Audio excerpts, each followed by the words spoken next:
cars. So plenty of challenges, and 250 laps, 500 miles lie ahead. We'll look again at the grid. Mario Andretti and Nigel Mansell make up the front row. In row number 2, it's Arie Luyendyk and Raoul Boisel. The third row, Paul Tracy and Scott Goodyear, the 2 Canadians. The fourth row, Scott Brayton and Teo Fabi. In row number 5, it's Robbie Gordon and Lynn St. James. In the 6th row, Roberto Guerrero and Hiro Matsushita. In the 7th row now, it is Willie T. Ribbs and Stefan Johansson. Row number 8, Emerson Fittipaldi and Bobby Rahal. And in the 9th row, Al Unser Jr. along with Buddy Lazier. Remarkable qualifying. In row number 10, David Coudrave and Olivier Griard. And the 11th row, Marco Greco and Jeff Wood. And in row number 12, all alone, Canadian Ross Bentley. Marco Greco has had some problems getting started. You can see his car is still sitting in the pit box, and they continue to work on it with the cowling off, but it's obvious he won't take the green flag for this Michigan 500. Once again, 250 laps lie ahead, 500 miles. And on the line today, the race analysis. Race record of blistering 189 miles an hour. Scott Goodyear, of course, his only IndyCar win coming here last year. And the fuel stops, well, if they run green, should go to about the 33rd to the 35th lap. Temperature, there is a chance of rain with 70 degrees on the track right now. So the possibility of showers. They've been missing the track for the most part here today. But there is that possibility, and we'll keep an eye on that as well. So now behind the PPG pace car, the field lines up.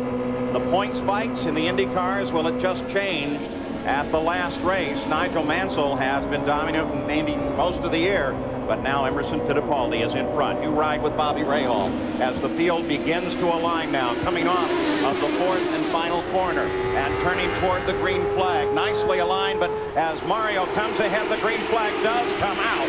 Mario got a good jump on the rest of the field. Nigel Mansell slides into second place, and the rest of the field comes on through.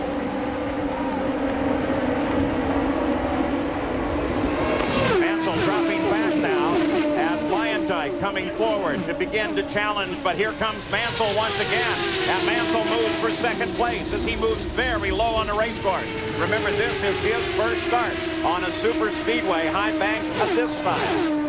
And Mario Andretti turns in for the line and takes the first lap, while the battle for second is between Luyendyk and Mansell. Now Mansell looks to the high side as they head down into turn 1. Luyendyk holds a mid-course line and pulls away from Nigel Mansell. Mario Andretti has now led in 10 of the 13 Michigan 500. So there he is, out in front, Mario Andretti, followed by the battle between Luyendyk and Mansell. Scott Goodyear into 4th. Raoul Boisel runs in 5th. In 6th place is Paul Tracy as we follow the Boisel and Tracy story. 7th across the line, Robbie Gordon, then Brayton, then Teo Fabi and Roberto Guerrero. And Nigel Mansell moves again. You got to remember, Paul, too, these are all Lola Fords. The 2, the Andretti car, the Mansell car, and the red and black one right there of Luyendyk, all Lola Ford. So the speed shouldn't be just about the same. But remember another thing, drafting here will make a lot more difference than it does in a lot of the tracks. Battle for 4th and 5th, Raoul Boisel, Scott Goodyear. Bobby, I think the key to what you just said is the Ford part. In qualifying, the Ford engines have absolutely dominated. You see Tracy on the right there. He's the front-running Chevrolet. Well, Paul Tracy closes in on Scott Goodyear. On the Ford engines themselves, Jack Arute has an update. Jack? Well, Paul, the Ford engines may be having a problem in the telemetry. It seems during the practice session, they did not get all of the telemetry back from the race cars via the radio wave. All the Ford engineers have been working with their laptop computers. They are still not getting an accurate reading of all the items that they should be measuring. So there's a lot of head scratching and a lot of concern for all the Ford teams. Ironically, the only team that's not experiencing the problem is Mario Andretti's Newman Haas team. Nigel Mansell just blistered off the fastest lap of the race thus far at 221 miles an hour. Mansell was highly critical of the track after just a few laps around it back on Friday, but he has obviously taken control of this situation despite having so little experience here. On board, Nigel Mansell, as he now in pursuit from second place of his teammate Mario Andretti on a very high learning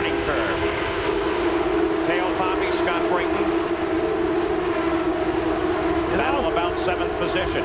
Paul, a lot of the drivers and the car owners have planned their deals to run hard the first couple laps and then to cut back. And the way they cut back on their speed or on hurting their engines a little bit is by shifting to a higher gear ratio, or in other words, turning a little bit less RPM. And that's what they're starting to do right now. Robbie Gordon, car 14, the black car, runs in the 7th place. Closing on him is Scott Brayton. Lives not far from here in Coldwater, Michigan. Remember, these are the fastest runs you will see in competition. The fastest laps as Brayton pulls alongside Gordon for a moment. At any time during the entire automobile racing season, this is the highest speed you will see. Scott Brayton just didn't get a run at him there, Sam. He tried, but he just pulled out, and then the wind hit him, and he went right backwards. But Scott Goodyear makes the move on Bosell, so Scott Goodyear moves into 4th place. Bosell stays in contact. Bosell, of course, felt he should have won Indianapolis had he not been penalized. This is his chance to come back on a high-speed track, a lot like Indianapolis, and prove his point. You see him running right behind Scott Goodyear there. Bosell in the orange car. Raul Boesel, a quiet man, but a very proud man, was furious after the Indy 500. As we heard earlier, he thought he had the combination and the skill and a chance. And that black flag cost him dearly. And of course, Goodyear also in the blue car has a great deal to prove. He won here last year, but since then his career has gone very flat. Much was expected of him, and it has gone flat. And remember, both of these are Ford-engine cars. Watch Scott Goodyear right there getting a draft. He had a good draft on him. And once you get a slingshot, you go right on by. So Scott Goodyear moves into 4th place. The top of the order is Mario Andretti, Mansell, and Arie Luyendyk sits in 3rd. So the Michigan 500 is underway at a good, fast pace above 221 miles an hour. We'll be back at the Michigan 500, Michigan International Speedway, and Arie Luyendyk definitely has been struggling the last couple of laps. Whether or not it is intentional or not is the question. Scott Goodyear got past him, then Raul Boesel, and then Paul Tracy. And now Paul Tracy, running in 5th place, is closing on the back of Boesel. But Arie Luyendyk has been falling steadily backwards. He's got a straightaway problem, Paul. There he is, you can see. Here comes Scott Goodyear by him. Of course, he's got a good draft going by him. Scott did that one right. But we see some other cars passing Luyendyk, and he seems to run through the turns good. But as he gets about a 4th way down the straightaway, the engine seems to lose power right there. There's Raul Boesel right behind him there. Raul Boesel, as he set up the pass on Arie, and Arie seemed to move to the high line, and Boesel just came on past without too much trouble at all. The next pass, of course, is that of Paul Tracy as he lined up, and they did, in fact, come to an opportunity to fight for just a moment. So 2 cars already passed Luyendyk. Now here comes Paul Tracy. But Luyendyk came back to battle with him a bit as they ran through the corner. Still, Paul Tracy finally took the position, but they continue to remain locked in battle. And Paul Tracy definitely by him. Let's go to Gary Gerald. Paul, a quick word on Arie Luyendyk. They were worried that it was a boost problem. That doesn't seem to be the case. Instead, it's just a severe case of the car not handling well. He has a severe case of understeer, particularly in turn number 2. That's what he has to contend with, most likely until the first pit stop. Chip Ganassi, car owner for Arie Luyendyk. Bobby Unser not handling. Pretty early to have that problem. Yes, it's way too early, and the racetrack is nice shape. You know, we had a little bit of rain. The racetrack is just perfect right now. Fittipaldi closing on Scott Brayton. Remember, Fittipaldi had not a great qualifying day, a terrible qualifying day, but now he is up, challenging for 8th place. Both the Penske cars are running better now in the race than they did in qualifying. Typical of what happened at Indianapolis, too, where they qualified badly, came on, and of course Fittipaldi won the race. And Sam, let's keep in mind now, everybody has, in order to make this 500 miles, it's the toughest race in the entire circuit as far as engines and chassis and drivers go. So in order to make it, they all have to cut back their RPM so they run a higher gear, and some of them cut their boost back a little bit because they realize that you can look really good and then halfway through the race break. They've all been through this before, so they're definitely going to be cut back a little bit now. All except for Mario and Mansell seem to be hooking it up really hard. Nothing changes at the front of the field. This is the battle for 7th place. Robbie Gordon is trying to hold off a very lively Scott Brayton. And Gordon, and there in the black car, has had a terrific mid-season. He's had a 10th. There's Brayton making a move on him, but Gordon has become Mr. Reliable with a 10th, a pair of 8s, and 2 6ths for his last 5 races going into this. He's starting to take the long view instead of just trying to win every race in the first lap. Side by side through the 3rd and 4th turn, side by side through the tri-oval. They get very close together. And Brayton holds on. Here comes Fittipaldi, closing just behind them. So now it's a 3-way battle. Remember, with 2 guys running side by side the way Gordon and Scott did, you can just imagine the draft that Fittipaldi was getting from that. It's almost like a vacuum sucking him up to the 2 of them. Is it, though, Bobby Unser, a good draft, or is there some turbulence in there that can cause a problem? Oh, it's a really good draft, Paul, especially in the straightaways. In the turns, it's going to be a lot of turbulence. He won't like that. But, man, he can back off half the throttle when he's running with him like that. Following the same battle from the Goodyear blimp floating over Michigan International Speedway here. Michigan International celebrating its 25th anniversary this year. And once again, here comes Brayton. They move to the backstretch. This is where he's been able to get his best run on Gordon. And again, Fittipaldi slowly begins to inch towards both of them. Now we think, or at least I think, that Brayton probably could have moved up on Robbie Gordon in the black car a little bit quicker than he did right then. But all of these drivers realize this track is a man killer. They're all going to be desperately tired if they make it to the end. Remember that Scott Brayton comes from Coldwater, Michigan, very near here. So the stands are packed with Scott Brayton fans. He's very popular here in his home state. Now coming to the backside with perhaps that little extra effort because of the hometown crowd. And here Scott Brayton is alongside. He got a good draft into the corner this time, and he goes past Gordon. So Scott Brayton now into 7th place. Paul Tracy is still running just ahead of Mansell in 4th position. Here is Emerson Fittipaldi lined up just behind Gordon, and now he will set his sights on Gordon. Just remember these speeds. We're looking at cars going almost 230 miles an hour. Watch that pavement go by. Watch the fence whip by. Watch the grandstands go by. This is very high speed, the fastest you'll see.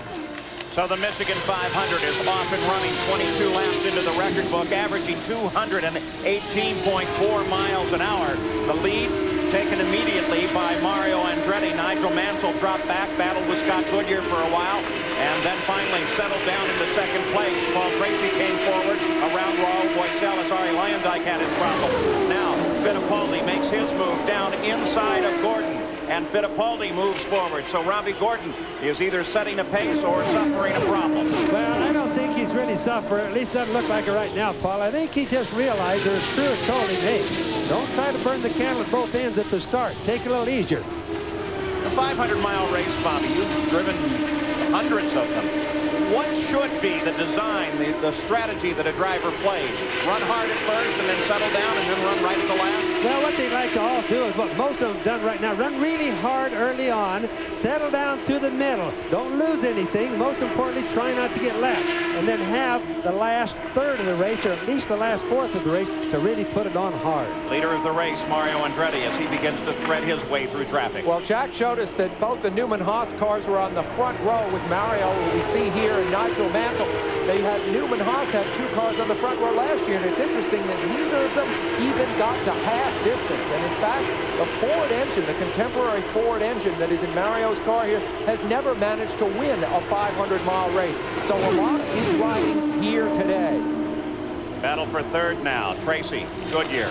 As I went down to the garages yesterday talking to the various mechanics, a lot of the Chevrolet guys were asking me, do you think the Fords can finish, Bobby? They know that the Fords have a lot more power on them here. And, you know, nobody knows because they haven't done a 500-miler like that. But they are awful fast here. Tracy using the advantage of the slower car, Mashusta just ahead of him. And he tries to get down inside of Goodyear, but it won't work. By the way, the pronunciation on Mashusta, that is now how his team says they'd like it used. Here's Tracy just alongside of Scott Goodyear. Uses the draft going into the 3rd turn, but Scott Goodyear is going to hang with him. This is the battle for 3rd. And keep in mind, Tracy is in a Chevy. Goodyear is in a fourth. And remember, it was these two men who battled it out at the end of this race last year. So they have resumed their rivalry here on the high banks of Michigan exactly a year later.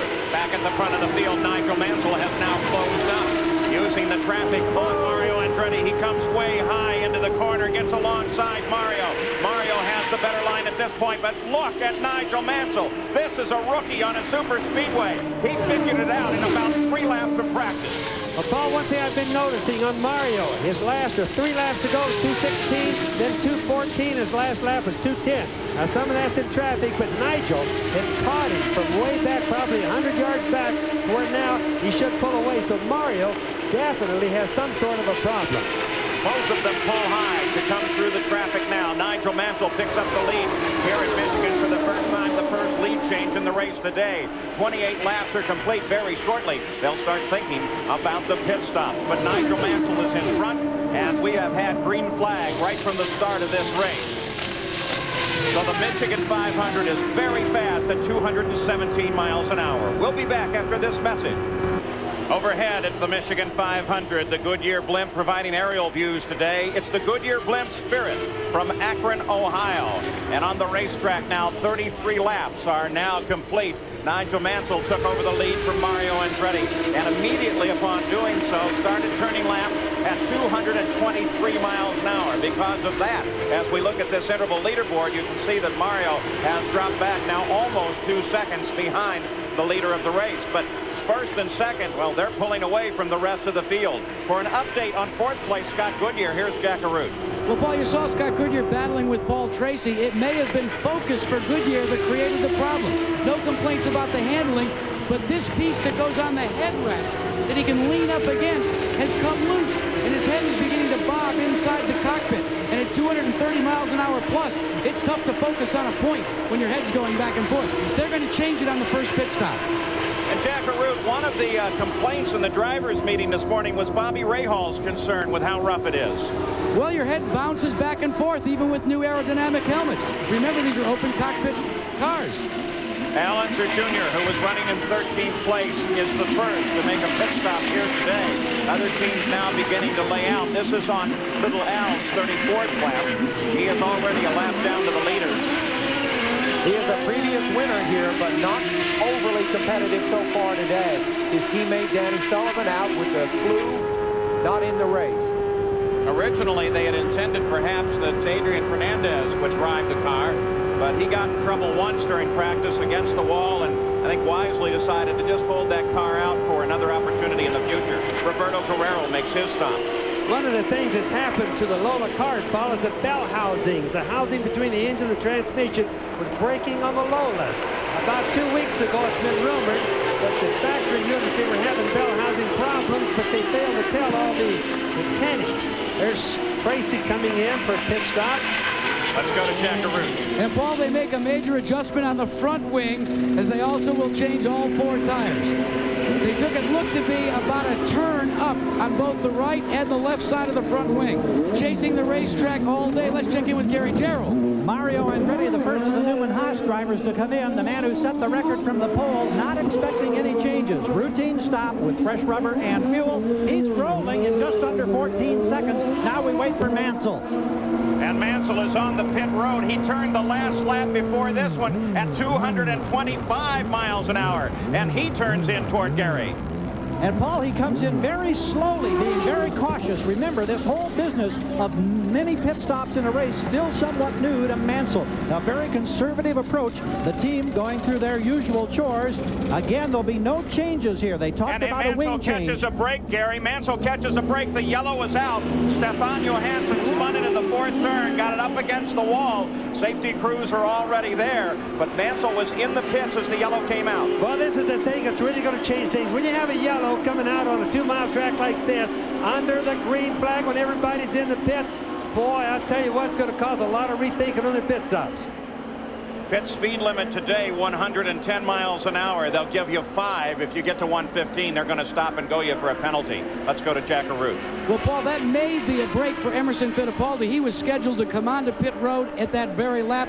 Saw the spin by Lynn St. James. Chuck Sprague and the crew radioed for him to stay out. Now they will be able to make their pit stop under the luxury of the yellow. And Fittipaldi was very close to going a lap down. You saw Stefan Johansson is out of the car, obviously uninjured. They work on that car now. We have the first yellow flag at Michigan International. 38 laps are in the record book, and to this point, they've averaged 216 miles an hour. We'll be right back. Back at Michigan International, they're doing extensive work under the yellow on Lynn St. James' car, but she remains with that machine.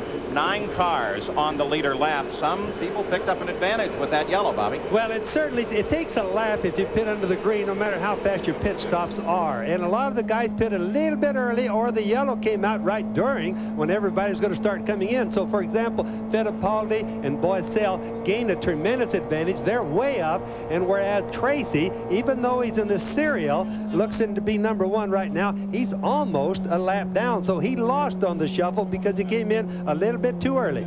Situations developing during the pit stops, and an update from Jack Arute. Well, Paul, a very lucky break for Emerson Fittipaldi, because that caution came out. He had taken some debris and a puncture right through the tire. Look what happens when you get a tire going down at 230 miles an hour. Just ripped it to shreds. With small debris going that fast, you can make a hole that big in one of these tires. Let's go back up to you. Well, boy, Paul, he picked up almost a lap from LeLuc, and look at that width at the tire that was absolutely torn apart. That could have saved Emo's day for him. This man right here, Paul Tracy, though, he suffered from it. He's in a bad position right now. He's going to have a lot of distance to make up. But remember, this is not the team's fault. Nobody knows the yellow is going to come out when it comes out.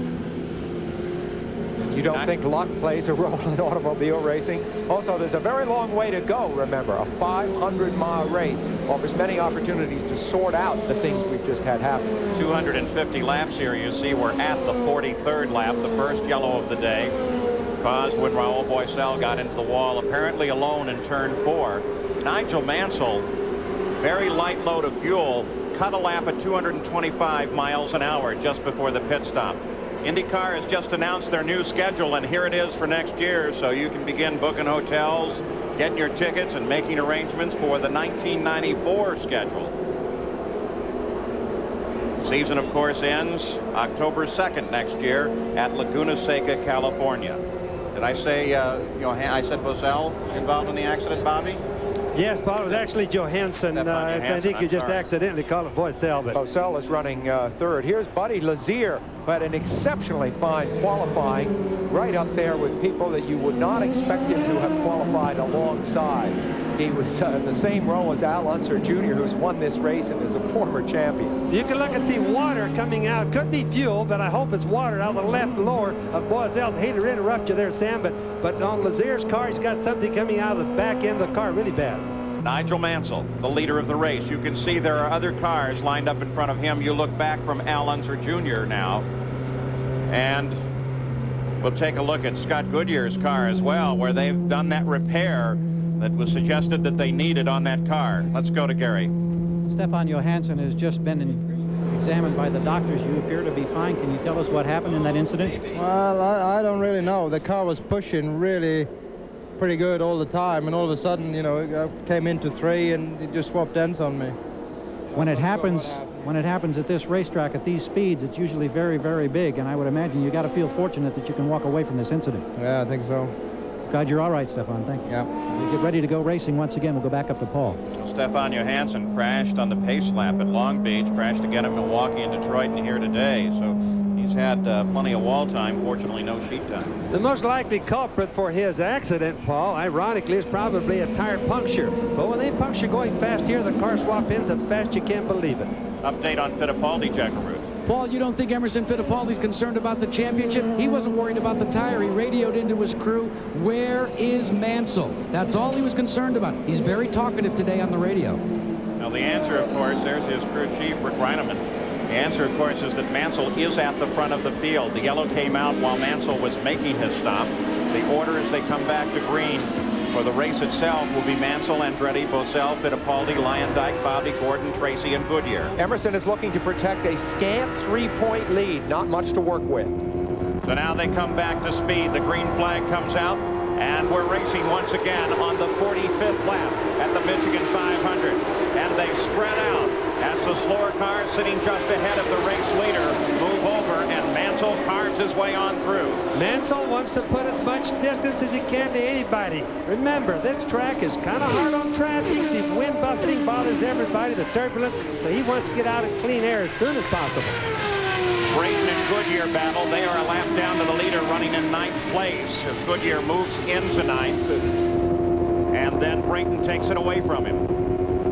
On board with Scott Goodyear, that tape you see flapping, it's not going to stay on there, Paul. It's going to just slowly work its way up. But he has to have that little brace to the right side of his helmet, because that's what keeps up that 5 Gs in the quarters, keeps his head up. Looks like it's well taped on in other areas there, so let's hope that it does stay on. It was a quick repair. Well, what about a 240-mile-an-hour wind on the straightaway going over there? Well, that's for sure. It'll have Velcro behind it helping it also. Fittipaldi continues his moves up through the field as he just cruises past Allinger Jr., who continues to struggle this weekend.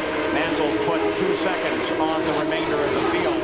Second place is still Mario. Mansell and Fittipaldi were joking with each other last night in the garages. Very relaxed. Of course, 2 former Formula One champions. Mansell is the defending Formula One champion now, battling it out now for the IndyCar championship. Battle for 6th place. Robbie Gordon, the black car, the center of your screen, and here comes Teo Fabi, who comes to the inside. Again, they use Hiro Matsushita to try to get past him. They split him on the backstretch, and it looks like Teo's going to get into the corner ahead of Gordon. Fabi has never won this race, but he was second back here in 1989, so he knows what he's doing out here. Gordon got pushed clear up into the gray right there. That's an accident. Looking for a plate to happen when you get that high, but he did a really good job because Matsushita didn't see that he was there, and he moved him right out into the gray. And look at him come right back on Teo Fabi as Fabi almost slows down going into the first corner. So it seems that Teo's a little faster up in the north end, and Robbie Gordon seems to be faster down here in the south. Well, you know, the track is never the same on both sides. We see that at all the racetrack, and it's certainly showing up here that way with a lot of the guys today, Paul. The talk is all that Robbie Gordon might be leaving A.J. Foyt at the end of this year to go with a newly formed team headed up by Michael Kranifus of Ford. Kranifus announced his resignation from Ford at the end of this year, effective at the end of this year. And the talk is he may hire Gordon for his new team. Got a burst of spark there at the back of the car. There's a bump down there in that corner, and when these cars are on full tanks, they can set down right on the ground, and it will tend to throw sparks out back from the undercarriage. Might be good in some racing. In this racing, that's wearing away pretty quick. Well, it does wear away a little bit, but ironically, in order for these cars to handle good, they have to get them as low as they can possibly get them to the ground. A lot lower than people would ever imagine. The driver, for example, is riding off the ground no more than an inch to an inch and a quarter. Carl Haas, the owner of Nigel Mansell's and Mario Andretti's cars. They run first and second right now, and you are on board with the race leader, Nigel Mansell.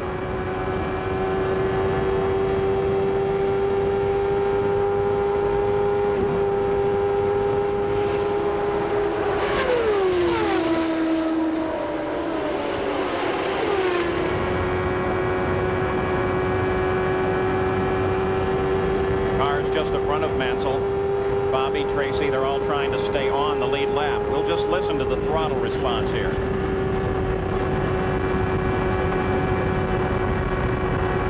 Boy, good luck keeping up with this guy. Look at Mansell come, modulating the throttle a little bit, but lining up his prey and just sweeping by on the low side. No problem. Pass Tracy.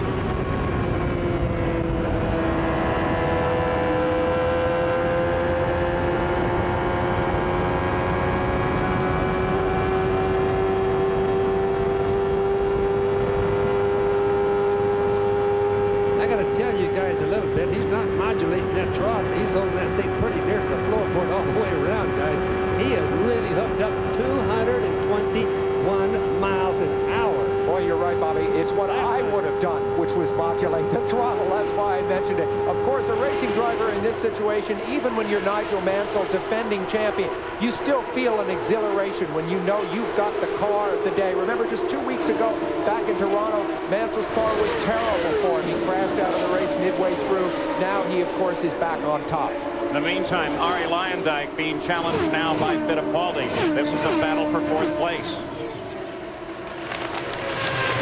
Arie Luyendyk started 3rd here. Look at the serial scoring as he fell backwards and then has been since the pit stop steadily moving back forward in this field. You know, Lyondike, of course, shone at Indianapolis where he finished second. And here he is shining again. And, of course, there, as you see Emerson Fittipaldi right there with him, he's had a miserable year, Lyondike has, everywhere except these super fast tracks. He doesn't seem, you know, he came from road racing, Sam, and he doesn't seem to like or go fast on road racing at all. He doesn't go fast on the miles. He only goes fast, as you said, on the real fast speedways like here and Indianapolis. And that's not going to be enough to satisfy the car owners. He's going to either have to get it up or he's going to have a hard time finding a ride next year. Well, the team, of course, is switching to the Renard car away from the Lola. They'll have a new car, all new, next year. Traffic ahead. We will try and give you more of those graphics that do bring you up to date on an individual car's progress through the field with the serial scoring. Mansell still in front, Andretti in pursuit, but a full 5 seconds back. Cars are passing all over the racetrack. The passes are happening so fast back in there. Sometimes there's little Al. Tracy's right behind him. There's Lyondike. They're really trying to go for a few positions right now. Some of them realize that that yellow flag came at a bad time for them. And they're trying hard to make up the difference. Unser Jr. trying to stay in there at the pace, but he is a lap down, running in 13th place right now. He was the first car that came in on the yellow. Of course, he didn't know it was going to turn yellow, and his crew didn't, but nonetheless, he was really bad luck on that one. Bobby, a lot of speculation on what little Al will do next year. We've got some telemetry from on board his car. I'll give you an idea what the speeds and the RPMs are coming off of this Chevrolet engine. Flat on the throttle right there. Now you can see he's backing off quite a bit. Now he's 100%. We're down the front straightaway. Let's go into turn one with him and watch and see what it does here. 100% still, there's 84, but 24%. Now that's backed off all but about a quarter of the throttle. He's still not on it all the way, still not on it. There, he's finally got it open.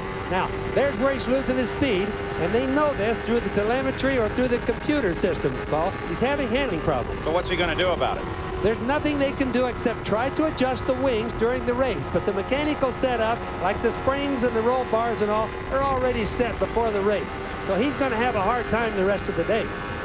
Gary Gerald, update on Al Unser Jr. One of the reasons, Paul, that he's battling to get unlapped after they came back to green following the Johansson incident, he cut down a tire. They don't know if it was debris or what, but he had to make an extra stop. It's a heavy price to pay because he had to do it under green. Emerson Fittipaldi able to move around the 14 car of Robbie Gordon. Now stretches out a little distance. Al Unser Jr. Boy, look how fast he spit. Boy, he just ran out of air across the front of his wings there for a second. That's scary. Now you can see on the right side, little Al's head, there's the thing that's holding him up, like we see Scott Goodyear. Only Scott's is a lot lower. But if these guys don't have something to hold their heads up, they can't do it. There's the guy here strong enough to hold their head up during the whole race. So 60 laps of the Michigan 500 are now complete. The leader of the race, the second one of the day, is Nigel Mansell. In second place, Mario Andretti, as Roger Penske watches both of his cars. We'll be back after this message. Back at the Michigan 500, 65 laps of 250, 500 miles complete. Nigel Mansell leads the race, followed by Mario Andretti, his teammate, Raul Boesel in third.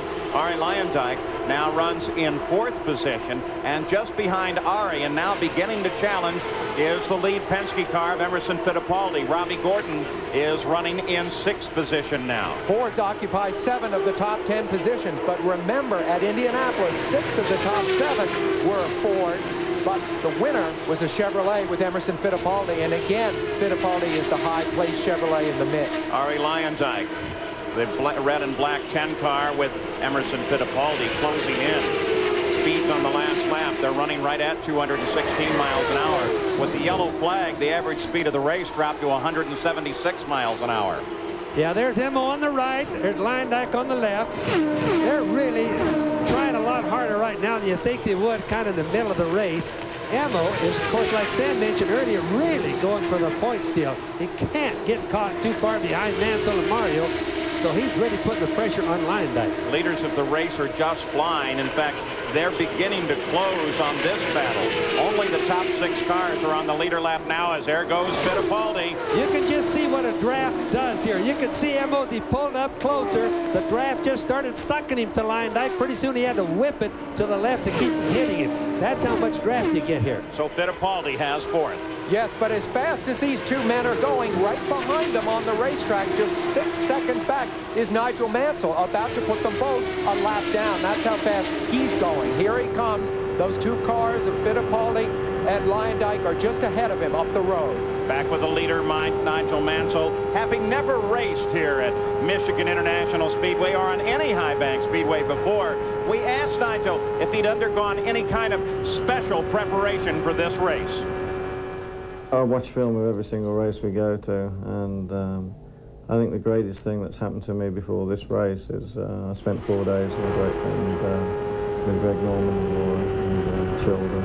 And, we had a wonderful number of days fishing and messing around. And best condition was pretty good because I got my mind sort of clear of a lot of things, and I've come here totally refreshed now, and hopefully for the next number of races, we'll be able to sort of get back really up to speed and then do some good dogfighting. He enjoys a very special relationship with golfer Greg Norman. You know, it's almost as if the pressure of leading the championship, which he has done since Long Beach, he led it, of course, by winning the first race, slipped back of Mario Andretti at Phoenix, and then led the whole way until Emerson Fittipaldi notched him. Now he's like back in the fighting Mansell mode, trying to get back in the lead. Arie Leyendijk and Robbie Gordon as they battle. Leyendijk's had his problems here today. It is a battle to try and obtain 4th place. Fittipaldi is just ahead of this group. There's Gordon, there's Leyendijk, and Gordon just sailed on past. Now the leaders beginning to line up. Here comes Mansell as he moves around Fittipaldi. That was what Fittipaldi down. That's what Fittipaldi didn't want. That's the reason Fittipaldi wanted so bad to get by Leyendijk a little while ago. But it didn't work, Paul. I'll tell you, at no time in this season, here comes Emerson down, have we seen a car as superior as Mansell is right now. Emerson Fittipaldi slowing down, heading for the Penske pits. He pulled off the pace quickly. Leyendijk and Gordon sailed past him in their battle, and now he comes in for a stop. The tires come off. They don't look for the cowling, so it shouldn't be a mechanical problem. Apparently, these tires just went away very quickly on him. The crew checking tentatively at the right rear of the car. Couldn't see any adjustments. He just needed tires. They most likely changed the stagger on the tires. Stagger, the relationship of the diameter of the right outside tire to the inside. Why would they have to change that at this point? They change them all during the race, Paul. As the track changes, the stagger gets changed. Usually they have about 2 to 3 different setups on stagger, which, ironically, during the race is the biggest change that they make, even bigger than the wing changes. Let's go pit side and Gary Gerald. Paul, a word from the crew that just serviced Fittipaldi. Emerson felt like something was going away at the back. The crew made a quick inspection while they changed the tires, topped him off with fuel, did not find a problem. He's now back out there. We'll see how it handles from here. Well, of course, with the possibility of a tire problem or some kind of suspension or chassis problem hanging over your head on this very fast and dangerous track, you're probably smart to come in, even if it drops you down a little bit. Nigel Mansell with Arie Leyendijk, the 5th place car just ahead of him. And very quickly, I suspect, Leyendijk will go a lap behind the leader of the race. Well, Mansell, for example, just a few laps ago, there he goes right by Leyendijk. It makes it look awfully easy, even though they're both Fords. But he just turned 225 miles an hour when his fuel tank was still kind of full. Now, that's good speed with a full load of fuel. Not exceptionally good when it's kind of empty, but full, it's a bunch of speed. Running laps at 221 miles an hour right now. And then they call him Lionheart, the Italians, El Leone. He is so strong. He comes here within just a few laps. All of a sudden, he's running at record pace. And Raul Boisel, who now runs in 3rd place. Jack Arute has an update. Well, Paul, yesterday after the final practice session of the day, Raul Boisel came in and told his car owner, Dick Simon, let's change engines. No particular reason. He said, I just had a feeling. Well, what they found out after they changed the engine is it totally upset the balance of the car. When they started this race, it had a terrible push. They've continued to make adjustments, and now Boisel has radioed in that they feel that they have got the car back to the way it was performing yesterday, and they feel now they can quicken the pace and try and chase down the lead duo. Why would changing an engine upset the balance? Well, I'll tell you, Paul, what happens sometimes when you drop a new engine in, what happens is the balance from right to left changes just minutely. Bobby Unser could probably tell you more about that. Jack, you're absolutely right. What happens is the engine is actually part of the frame. And so the holes, when they put them in, there comes Tracy in. The holes on the engine don't line up just exactly like they did on the other one. If you were only off 2 to 3 thousandths, it would make the difference that Jack was talking about. Paul Tracy into the Penske pits. One would presume that this is a little early, too. We're on the 77th lap. He last stopped on lap 41. You would guess he could get into the 80s. But perhaps he's suffering some of the same problem that Fittipaldi felt earlier. We'll try and update you on that. Clean stop, fuel, tires, and Tracy back to the fight. Yes, and again, it doesn't seem to be any mistakes made. Penske has game plans when he starts his pits, when he starts his race. More work in the Penske pits coming as Fittipaldi is coming back in. That just definitely has to mean that Emil's got a problem. And when Emil says he has a problem, it's not an act. He really has something wrong with his race car. You're suggesting that some guys might be acting when they come in? Oh, we've always questioned some of them come in, Paul. They feel things. It looks like what they're going to do is look at it, do some adjustments on the front wings, send him back out as red as loose from what we heard from the last pit stop. Whatever it was more than tires and stagger. Look at them pulling. They're checking all the suspension members, especially with this track and all the stress put on them, right? Well, that's right, Paul. What I started to say is that around here you go so fast that a guy feels there's something wrong. He can't tell the mechanic exactly what it is. And if you ever rode with them and saw how fast 230 miles an hour is around this track, you know why they have to come in and check it. Yeah, and of course the point is that unlike a road racing course where you can get to a slow turn and kind of kick it around a little bit, here you can't do that anywhere. Bobby Rahal, 9th place. You're right on the nose of his car as he comes in for his pit stop. And you saw that the Newman Haas team was laid out for both of their cars. Mario is already into the pits. And just listen here. They're waiting for Nigel. And beginning to wave him down. Remember, he had problems at Indy with these high-speed pit stops. Let's go to Gary. They're changing stagger on Mario's car as he gets away in about 15 seconds. Now Nigel is in. Whoa. No problem as they went out between Mario these two. spun coming off the pits. Oh, He's now Mario reversed. right in front of us. Mario spins it around again. Whoa! Keeps it running, Paul. And the crowd has gone crazy because he kept it running. Now Mansell, who had a good look at it, leaves. Now let me tell you. Wait a minute. I want to tell you that was spectacular. Yes, it was, Paul. Now that was a good piece of driving. That was a good piece of thinking. Don't ever think that Mario's over the hill when he can think and react that quick. Remember when he and Michael had a similar thing happen? Look at that. Locks him up. Now watch, though. He's got the clutch in, though. He can't turn the car around otherwise. So look what he did, just like he was on water or on the snow, and lit perfectly. Now that's really some credit for him. Remember, he used to be able to do that on those Formula One tracks where the guardrails are on both sides of narrow streets. You have room here, but he showed his skill. Not that I'm suggesting he should retire, but should he ever? He's got a place as a stunt driver. There's no question about it. Well, you know, Paul this. Newman raced in the Trans Am the other day. He's 68, and he said to Mario, I did okay. Mario said, you know, I think that just extended my career 10 years. Now look at all 4 wheels are locked up. Now watch him kick the clutch. He revs the engine up, pops the clutch. He knows where to quicken. He releases the brake, releases the power. Now he takes off again. I'm telling you, that guy knew exactly what he's trying to do, and he was in desperation. Yeah, that's kind of a bootleg turn. He'd be good at parallel parking or, you know, escaping the run runners. I'll tell you what, the officials have looked over that one, scratched their heads, checked the rule book, and they say it's legal. No problem. So Nigel Mansell makes his stop, gets in and out. The lead, Arie Luyendyk is in. Gary Gerald. Well, everybody at this end of the pits still collecting their breath after the Mario dramatics. Luyendyk's crew now, they're in the first pit, closest to pit out, servicing Luyendyk. He had inherited the lead when the others came in. He's away with a routine stop, and boy, he lights up the tires as well. Of course, being very careful because the speed limit on pit road is 110 miles an hour. You hit 115, and they are going to bring you in for a stop-and-go penalty. Bobby Unser, a stop-and-go here can really cost you because it means that it's going to put you easily a lap behind the race. So now we are at lap 85 in the Michigan 500. Mansell is the leader. Back at Michigan, Emerson Fittipaldi into the pits again, Gary Gerald. Paul, this is the 4th time that he's been in the last 18 laps. They came in thinking there was a problem at the rear of the car. They changed tires, routine service didn't address it. They've changed cross weight, they've changed suspension parts. They're adjusting everything they can, changing tires each time. Car's not working. Emo is not a happy season points leader. They think, however, maybe this time it'll be better.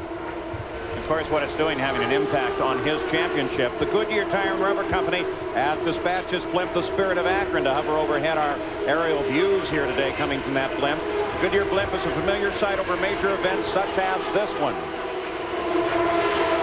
And Fittipaldi, obviously with his problems, is now well behind in the points fight.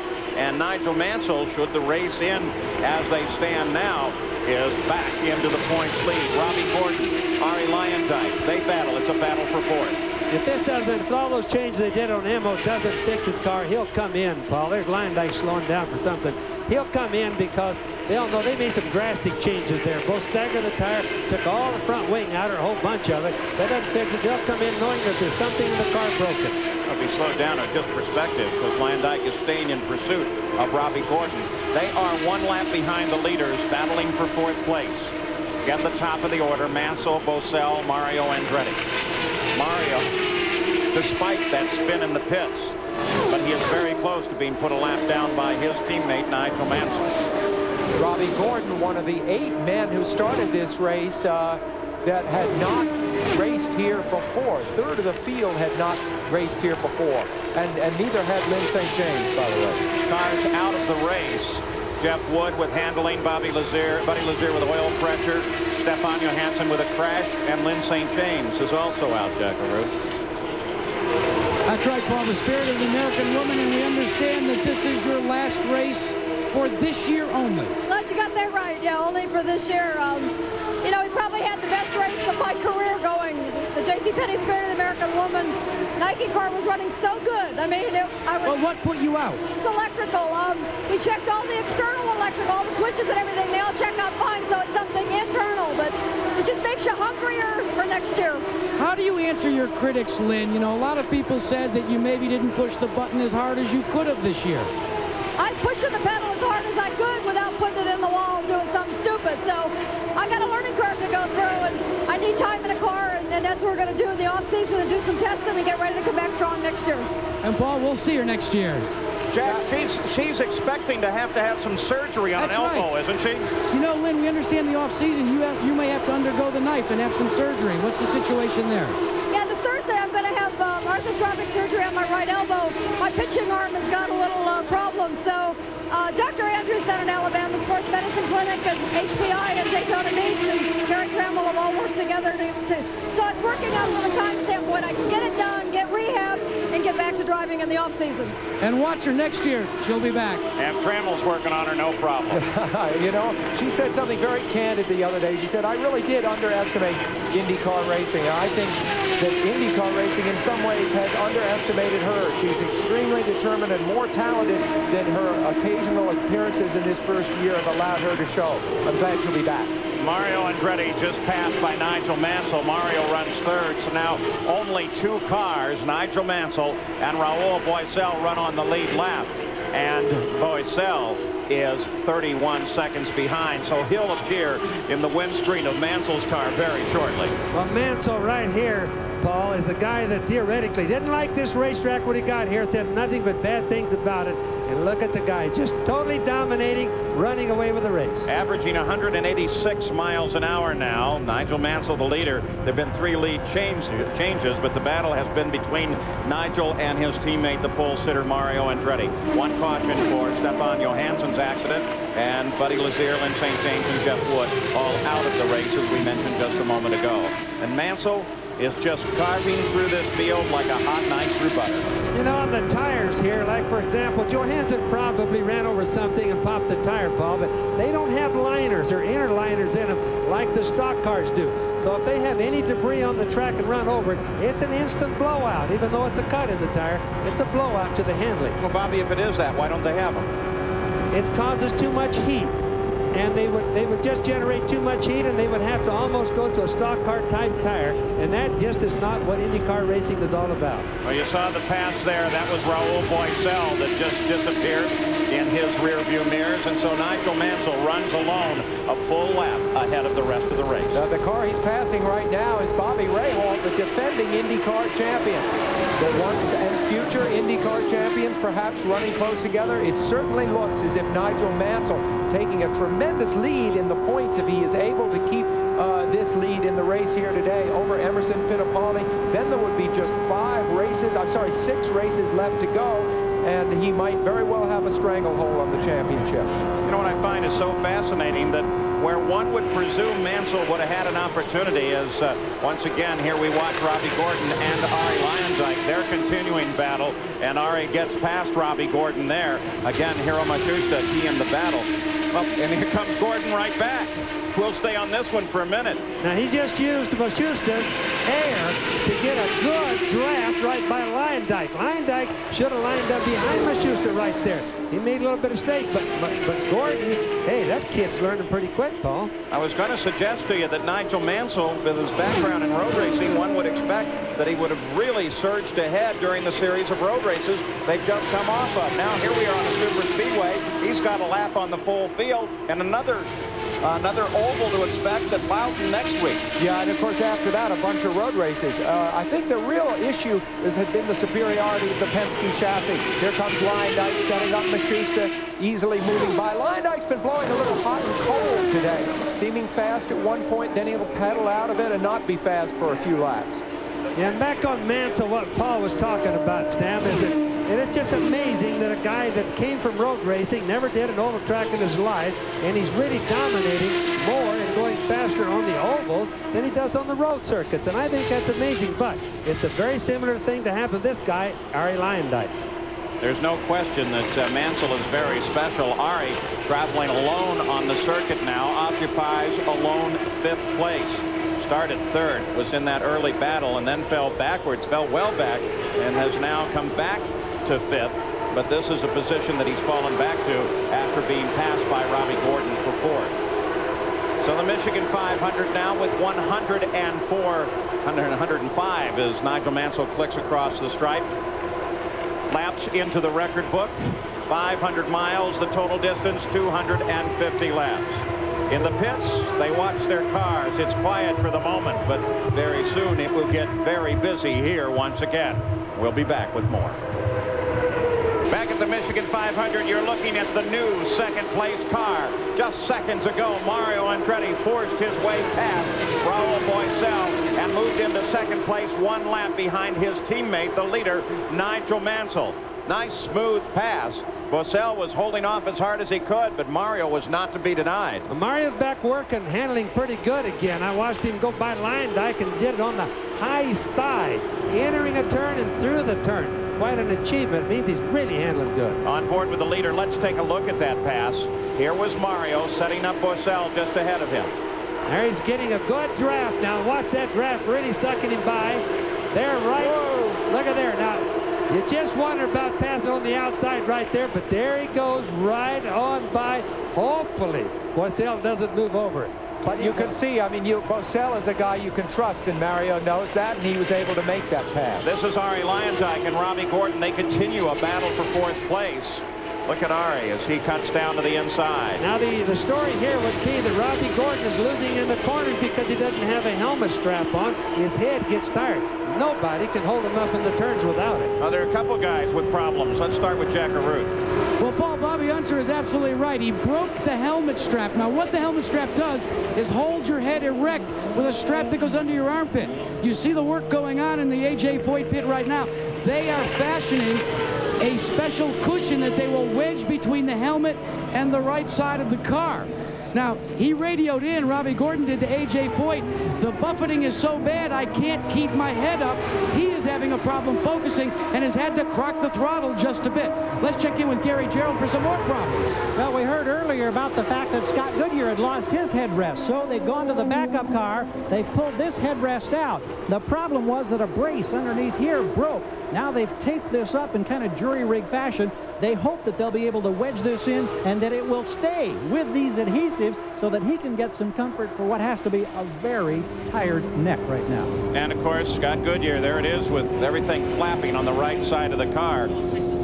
They'll try and get that reconstructed properly. Robbie Gordon, he comes in now, and hopefully they can effect that repair, Jack. Now, Paul, this will put Robbie Gordon completely out of rotation for pit stops. But that is how bad the buffeting was on Robbie Gordon's helmet. He could not keep his head up. So they elected to come in early. And you can see they are throwing out the tape, and they are now making the change. They're going to wedge with racer's tape a big piece of foam rubber between his helmet and the right side. You can see them working feverishly there, trying to wedge it in. But more importantly than wedging it in, you've got to make sure that it's secure at 230 miles an hour. This tape is only rated at 200 miles an hour. Who knows if this fix is going to work or not? Remember what Bobby Unser suggested at the start of the show. Every second he sits there is over 235 feet being gobbled up by the other race cars. 335 feet, Paul. And I'll tell you another thing. Robbie Gordon doesn't know if that's going to feel good on the track. It's a terrible time to try to do that. Well, Robbie Gordon almost spins it coming out. Gary Gerald. Here's an interesting shot on Emerson Fittipaldi's pits. He's been in and used so many tires, and because the load has changed on the car, they're building up rubber on the rear tires. So the engineers are now scraping that rubber off so that they can reuse the tires. He continues to have problems. He knows he can't win the race. He's just trying to hang in as long as he can to get as many points as he can. Now, let me tell you, anybody that thinks Robbie Gordon is a wimp because he can't hold his head up for a couple of laps out here should know the man. He is built out of iron, and he's as tough as it comes, and it's a testament to these high banks and the G-forces he pulls. If he can't handle it, nobody can. These guys are pulling, Sam, no less than 3 Gs through the turns. Paul Tracy slowing down on the circuit, apparently and obviously in trouble. Well, Tracy started the day with an outside chance for the championship. He was a little over 20 points behind. He desperately needed a success today. There's Teddy Mayer there in the Penske pits, and this will really set him back with just 6 races to go after this. He's going to have to win virtually all the races to close the gap on Mansell. Not impossible, but a very bad development. Saw the crew chief Tim Bumps look up there at Teddy Mayer, and they both kind of shrugged. If you look at the tires, the front tires on this, it is running slow. They're picking up rubber. Look at the rubber building up on the tires. We watched Tracy coming in. Now, what's happened when you see, look at the rubber build up on it there. When you see the car spinning, down here, what's that, there's Bobby? the flood. There's oil coming out. Oil and water, oil or water, or both of them. Wow. That looks like water because that's where the radiator is.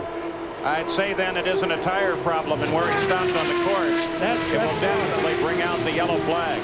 So what's happening to the guys when we see the tires being scraped there? They're scraping off the rubber, so when the guys leave the pits, they don't spin. Obviously, that's what spun Mario out, and you saw Robbie Gordon.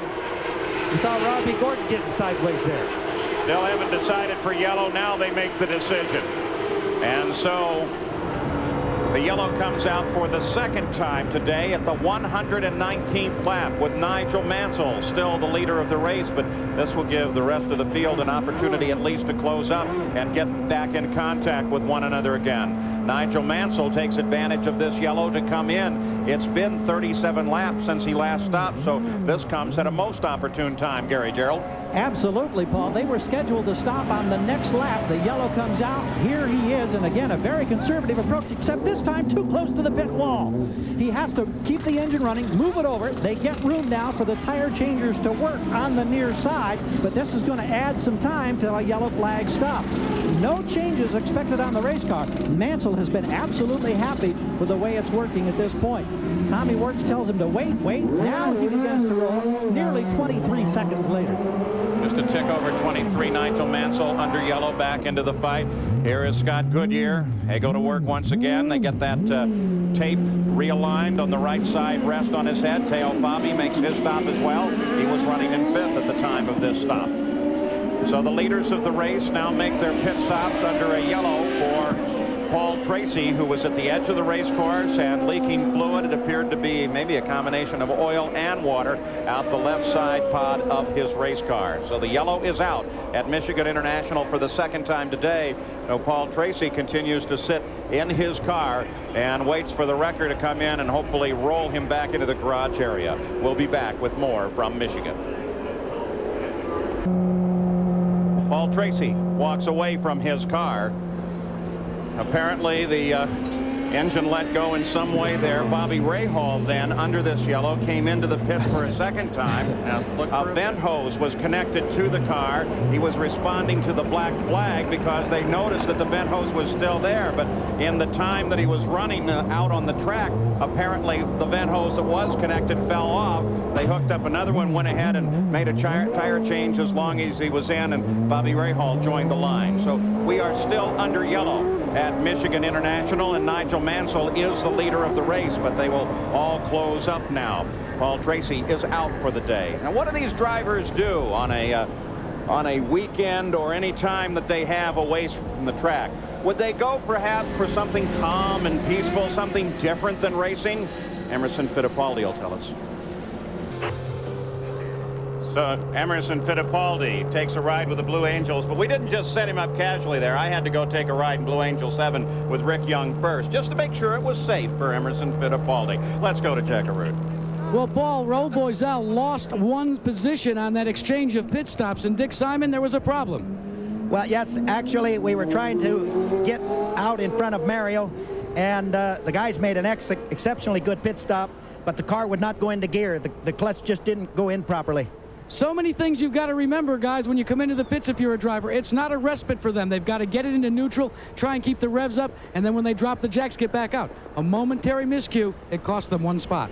Could be very costly. Let's go down the pits and Gary Gerald. No. Well, we thought there was apparently a misunderstanding. We don't have Paul Tracy. They're trying to find him. They parked the car in a safe spot over on the backstretch coming out of 3. Tracy has yet to be seen. That's what the scramble is down here. We have not seen him. So when we do, we'll talk to him, Paul. Oh, we're still under yellow. We found Paul Tracy for you, Gary. If you can find a motor scooter, you might be able to catch him.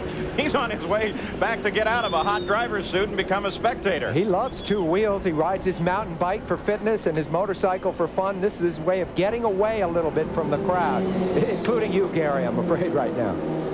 If the race were to come to a conclusion right now, the points would be awarded in this way, with Nigel Mansell retaking the PPG points lead with 123 points. Emerson Fittipaldi, who was the points leader coming in today, suffering badly, and Fittipaldi's suffering continues because as Paul Tracy rides away for a change of clothes, Emerson Fittipaldi is back into the pits once again. So a long day, at least this time it is under the yellow, but Fittipaldi not really a factor in this race now. He runs in 16th position as he comes in for this stop. Just remember, though, this is a long race with a lot of racing left to go, and Nigel Mansell has anything but wrapped it up. As we said earlier, a Ford engine has never won a 500-mile race like this, not the new configuration. So, and Mansell's physical condition, you talked to him the other day, Paul, his wrist is still a question mark.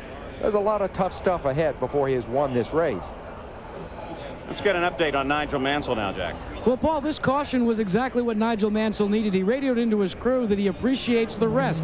As Sam Bosey alluded to, he's still suffering from that sprained wrist, and the jostling back and forth in the car gives it quite a test, especially on a track this big and this fast. But he is also very concerned about the points. The most important thing he continues to talk about on the radio, outside of the handling of the car, is how many points are we gaining on Emerson Fittipaldi. Well, let's remember, too, that Nigel Mansell has never driven a super speedway before, and the dynamics that act on the human body on a super speedway are different than some of the things that he's become accustomed to. When he climbed out of the car during practice after running an incredibly fast lap, jumping way up above 233 miles an hour, he came over to me and he said, boy, this thing is really tough to do. Yeah, but you know, Paul, this man must be the fastest learner in the history of motorsport. When he came over here this year, there were all these things he hadn't done, and now he's done just about all of them. I mean, he almost won Indy. He won the mile race at Milwaukee, only the first mile that he ever actually started. The man is phenomenal. And the driver that you're watching so closely is Raul Boesel. He runs in 3rd. We mentioned him at the top of the show. Boesel, consistent, still looking for his first win. Well, we were finally able to track down Paul Tracy, weren't we? Indeed we were. Paul, we know it was a motor that put you out of the competition, and of course after your great success a year ago and the success of the last 2 races, tell us about conditions out here now, and how tough is it over the bumps today? Well, I think the conditions were real good. We got put back by a yellow. We got stuck behind the pace car, so that put us a lap down, and we're just working our way back up. And you know, the track was good, the car was running good, and we were just pacing ourselves, and got in the draft with all those guys, and the motor just let go for some reason. We don't know why. Well, I know it's a jolt to the championship hopes. We'll see you next week in Loudon. Oh, that's for sure. Thank you, Paul. Let's go back up. Paul? We're coming back to the green flag now. Raul Boisel making a move on Mario Andretti. A battle for second place as they come back to the green flag. Raul using what traffic he can. You look the angle back from Al Unser Jr.'s car, giving us good coverage there. But now Raul is able to drop in behind Al Unser Jr. and Mario is able to pull ahead as he drops in behind Olivier Briard. Now on the restarts, these guys will turn the boost up to the max, pull off, put it in the low gear. Because traffic is one thing that makes it the most danger around here. The sooner they can get away from the other cars, the safer and the better for them. Boisel back in contact now with Mario Andretti as the battle for second place heads down into the tri-oval and across the stripe. Nigel Mansell is unchallenged. He continues a full lap in the lead. Boisel, known as a consistent performer in previous years, but this year he has really come to the front, unhesitatingly racing the big superstar names in this sport. All right, let's watch and listen as Raul Boisel tries to chase down Mario Andretti. Scott Goodyear just up to the right. He moved past Boisel. Boisel back past him. Now he's back just ahead of Boisel. We'll watch.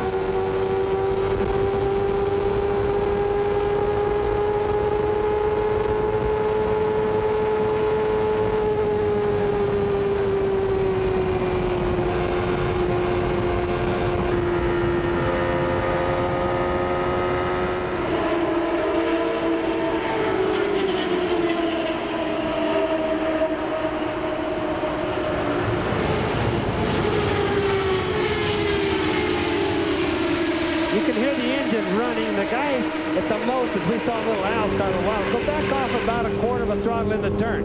But like most of them are, but not Nigel Mansell. So Raul Boisel working as hard as he can to try to get back up into combative position with the top of the field. You look out the back of Scott Goodyear's car. Bobby Rahal, by the way, that was not a black flag violation that brought him into the pits as we reported earlier. He came in of his own accord because he knew what was going on, but unfortunately because he left the pits with the vent hose attached, it did require a stop-and-go penalty once they came back to green, which has been assessed.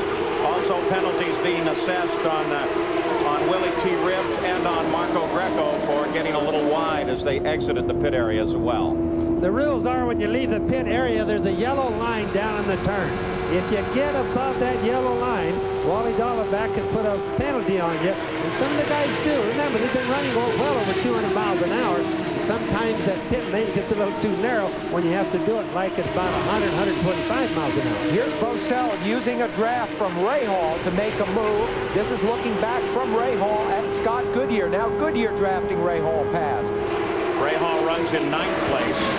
Scott Goodyear is running in 7th, while Boisel is in 3rd place trying to catch up to Mario Andretti. This is slowing him down a bit. Rahal is another driver who is seeing his championship hopes slide slowly away from him today. He started the day in 6th in bad need of scoring big points. It doesn't look like that's going to happen. The nose of Rahal's car.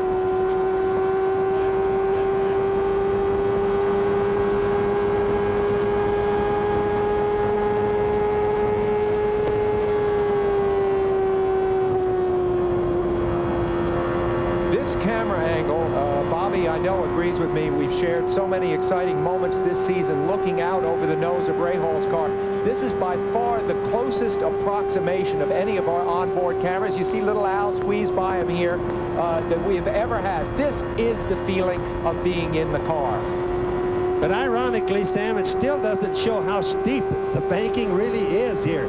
A person almost has to stand down the racetrack to appreciate how steep the banks are here at Michigan and what the drivers go through. But this camera certainly gets the closest to it I've ever seen. Are you in agreement with that, Sam? So you guys are now in total agreement on something. This is great. Here comes Scott Brayton as he comes up to overhaul Bobby Rahal. It is a fight for 9th place, and Scott Brayton has him. Brayton gets past Rahal. I think the law of averages caught up with Bobby, and he was right. Sooner or later it had to happen, no doubt about it. Average speed of the race with 2 yellow flags now at 178.848 miles an hour. Race record 189.727. Al Unser Jr. holds that record, fastest ever. Nigel Mansell is charging for it, though. If he can have a clear race to the finish, he might be able to move back toward the record. We'll be back. This is Paul Page. We're back at the Michigan 500. The battle is back toward the front of the field. Nigel Mansell is the leader of the race. His teammate, Mario Andretti, in second place just behind him. But Mario is a lap down. And for the past few laps, he's been doing everything he can to catch his teammate and unlap himself. Try hard he's doing, Paul. We've just been watching it here. Look at him. Running up really close, picking up a draft. You can see he had a little turbulence on his front wing. Slowed down a little bit. But boy, is he trying hard. Well, as we watch the two Newman Haas cars leading this race, we realize how quickly the tide can turn in automobile racing. The last few races have been all Penske, Penske, Penske. Now, the irony is we come here to a track that is owned and run by Roger Penske, and his cars are not doing well. The championship is being lead, and the championship is being wrested from Emerson Fittipaldi by Mansell. And these cars, as you see them here, are running 1-2. Mario Andretti tries his best to close in. He was the first pole sitter here at Michigan International. Now, 25 years later, he turned the fastest qualifying lap of any IndyCar driver in history. We asked him about the significance of that accomplishment. Yeah, it has a lot of significance for me, a lot of personal satisfaction, and then of course the way my team just rallies behind me, I just feel so much like they deserve it. They deserve every bit that I can bring home, so that's an extra incentive for me to go after. And today we just tried, I think we did everything pretty right, you know, all of our guessing, you know, bang bang what we did last year, and triple satisfaction when it just all worked out. You know, even Nigel, very, very complimentary of Mario, saying, boy, you know, at his age, he's still so very racy. I bet he's calling the pits right now saying, hey, who's this guy passing me? I'm leading the race. He's a lap down. Who is he? I think he's got a real good clue as Mario moves to the inside, trying to get alongside Nigel, and does so very quickly. Now, was that a solid pass, or was it an instruction? Was it a tactic? Nigel let him go. No, it was a solid pass. Nigel didn't really let him go. I think Mario just been putting too much pressure on him because those guys are not planning it. Nigel knows that if a yellow comes out right now, that Mario's going to come around and be right behind him, and that's like a lethal weapon. There's the man, of course, Carl Haas, working in the pits, who would know what all the political ramifications are between these two superstars. Take a look again at Mario Andretti. He closes to the back of Nigel Mansell, picks up the draft, and it works very well for him. Well, look at him just roll forward as soon as he's in there. And remember, Mario, very much a man looking ahead in his life. He and Deanne, his wife, are planning a new house in Nazareth, actually on, I think, Michael's property, and he's looking for a lot more racing. This is not his last season. He's not hanging it up at all. Talk of founding a team. Look at the speed. Mansell at 215. Mario Andretti cut that last lap at 218 miles an hour. So Nigel was holding him up. Yes, he certainly was, but remember, it's just a shift of a gear. It's a gear ratio different. The more RPM they turn, and they'll turn about like when they want to, about 13,000, maybe a little bit more than 13,000 RPM, probably racing them about 12,500 RPM. But of course, if you are going to come down to a gear that's going to give you a little more power, you're also going to burn more fuel. We've had a race with only 2 yellows, and fuel can be a factor here. How wise is that? Well, they'll only do it like a passing gear, like a kick-down gear on an automatic transmission, Paul. They know that the fuel is going to get bad if they sit there and turn more than 13,000 RPM. And having a kick-down gear is something that all these cars still routinely do. Yes, they certainly do, and they don't even have to use the clutch when they shift them. The gear ratio is only about 10 to 15 hundredths difference. But remember, the more RPM, the more rim wheel torque, or the more power to the rear wheels that you get. Robbie Gordon, as he comes around Bobby Rahal, this is a fight for position as well. Rahal was in 10th, now Gordon has it. Gary Gerald, you have an update on Robbie? Well, indeed, Paul. In fact, I think we may be able to get a word with A.J. Foyt about Robbie Gordon. A.J., you got a problem with boost? Well, it seemed like it, but it's come back to about 44 inches. We fell to about 41, so I don't know unless the wastegate stuck or something, but right now it's not 45 inches, 44, but we're still running between 215, 217. If we can finish, we'll be in good shape. We just got by Rahal, move up another spot. This young man's first time at Michigan. He's been pretty impressive on these high banks. Well, that's true. You know, that's all we want to do is finish. All right, AJ. Thank you. We're past the halfway point, 149 laps into the record book, just about 101 laps to go. Robbie Gordon, there's the serial scoring. Great interface between our graphics folks and the computers here, able to give us this enhanced information now, doing a great job down there. You know, just stop and think now, when they put that pad to hold his head up against, he had to get reused to that all over again. So he spent a lot of time that we haven't seen him on the track, just trying to get his driving accompanied to where his head is going to be and how the pad's going to feel. Because obviously he had a helmet strap before. You see him rip by Emerson Fittipaldi there, of course. Remember that he, too, like Paul Tracy, is 24 years old. And don't think that Gordon hasn't been grinding his teeth a little bit this year as he's watched Paul Tracy succeed. Now Tracy is out of the race, and Gordon is on the move. By the way, we mentioned at the beginning of the race the possibility of showers in the area of being 60%. It looks like that's drifting slowly and slowly away from us. It's bright sun over the track right now, and it does not appear from looking out the top of the giant grandstand that you see on your right there here at Michigan International that there is any threatening weather anywhere off to the west, and that's where it come from. Yeah, and just look at the blue sky right out of Scott's car. Look at the blue sky up in the air. That looks so much better than it did for us earlier, Paul. Goodyear runs in 7th place right now. Roberto Guerrero is just ahead of him in 6th place, and Scott Goodyear has been closing in. This is an important drive for Guerrero. By far his best run since Long Beach, much earlier in the year. He's doing whoops as I speak of him. He's making a pit stop. Guerrero has gone a full 39 laps since his last stop, so he peels off. Goodyear screams on past, and this should be routine for Roberto Guerrero. He's a little bit out of the pit stop sequence.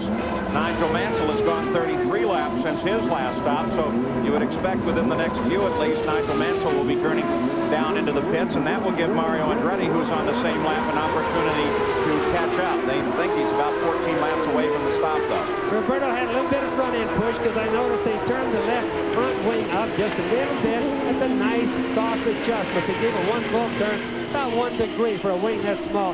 Nice adjustment. Like Guerrero, like Lyondike, Guerrero had his background in road racing, but has really come to excel on these very fast ovals. Interesting. Now, as you saw Roberto leaving, Sam, you could see he got over that yellow line a little bit. He's got to be careful the Wally doesn't see that, because that's what the stop-and-go penalties come from. Nigel Mansell still the leader. Mario Andretti, by getting around him, joined him on the leader lap in 2nd place. In 3rd, a lap behind is Raul Boisel, then Ari, then Teo Fabi, and then Scott Goodyear 3 laps behind. 154 laps complete at Michigan. Back at the Michigan 500, Teo Fabi, 5th place. Started in 8th, been running a very steady run. He's winless this season, driving for Jim Hall, the Hall BDS team. That's a team that has, in the past, done very little testing, but Jim has taken over and said, hey, we've got to do some testing, development work, because we're sliding behind. And he's starting to run a lot better from it, Paul. Testing, of course, is the order of the day if you want to be successful, but testing is also some of what's driving some of the cost of IndyCar racing up. So they're trying to limit that a little bit, aren't they, Bobby? Well, testing wears out engines. Engines are, you know, you're looking at roughly $2.8 million a year in a normal engine program, so it really ends up costing a lot of money. And if you break pieces, that costs a lot of money, too. Well, Fabi was 5th at Phoenix and 4th at Long Beach earlier in the year, but he has not had a high finish since then. And the team, ironically, seems to have been improving, but they haven't had the results. So this will be very encouraging as he lies 5th right now. And a lot of talk about a drug-free sport. You're talking drug-free. IndyCar racing, auto racing in general, definitely one. And in fact, the organizations that try and promote drug awareness do get involved with motorsports for that very reason. For example, today here at the track, as Teo Fabi makes his turn in, there were 25 police cars from the different districts here in Michigan associated with DARE, the Drug Abuse Resistance Education Program, with kids in the cars that competed for the opportunity to be here, and they're having a great time here today. Teo Fabi, 5th place, 41 laps since his last stop, and Jack Arut's right there. Well, Mario Andretti, trying to bring his car to a stop, does it nicely, lifts up the visor, and will take some water and some fluids. It's been very hot here during the stop. A nominal stop for Mario. No major changes contemplated by the Newman Haas racing team, but they are going over the radiator areas very carefully, removing any debris, 16.2 seconds. Nigel Mansell will be back in this time around, gentlemen. Nigel Mansell has carried the car at 43 laps. He'll go 44 before he makes his stop. And Mario Andretti carried at 43. Jack, here comes Nigel. Well, Paul, interesting to note that for Nigel Mansell, he has requested no changes on his car during this pit stop.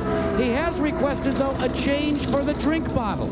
It seems that the buffeting he's been undergoing has given him a severe headache. So his PR man, Mike Knight, has added several aspirin to the bottle, and they are going to take as much fluid on board as they possibly can. They made a very quick stop. Now it's being held back by taking on a full load of fuel, 16.9 seconds, a little bit slower than his teammate Mario. Yeah, one of the things, Paul and Jack, that really gets to a driver that causes the headaches is your joints. All your joints in your neck always get pushed down really hard. Besides going to the right from the G's, push down, and that gives the guys a headache. Mansell trying to get out of the pits, but they had to get a little extra assistance at that rear wing to push him and get him going. He's having trouble with that first gear. There's no question about it. We're going to have to look for that in the future. That's I wonder a if clutch. there's even a first gear there or a clutch. Yeah. It's a clutch problem. What they're doing, guys, is they're pushing in, he's chunking it into first gear after they get it moving. Because they have what we call dog rings, those transmissions, they can do that.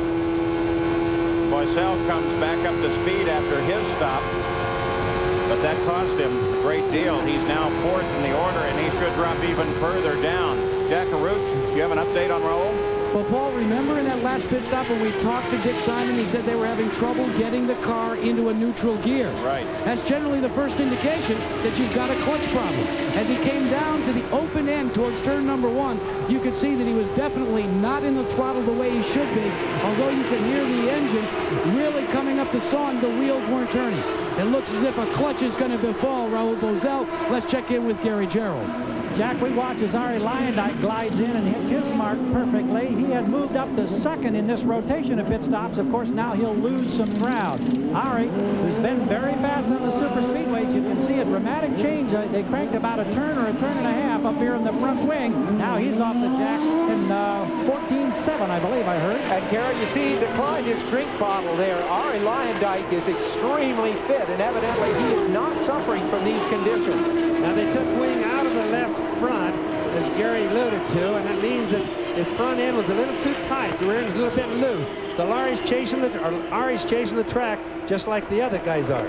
Arie Luyendyk, as he came out of the pits, and Raul Boesel right there make the move. They are a battle for position as Boesel picks up third place. And let's remember with Boesel now, he probably doesn't have the hydraulic part of his clutch working. The clutch itself is good, Sam and Paul. What happens is it's hydraulic that works the clutch release bearing. The hydraulic is back there where there's a tremendous amount of heat in the bell housing, and that's what often gives way. Nigel Mansell, the leader of the race, just cruises around Arie Luyendyk. Let's go to Gary Gerald.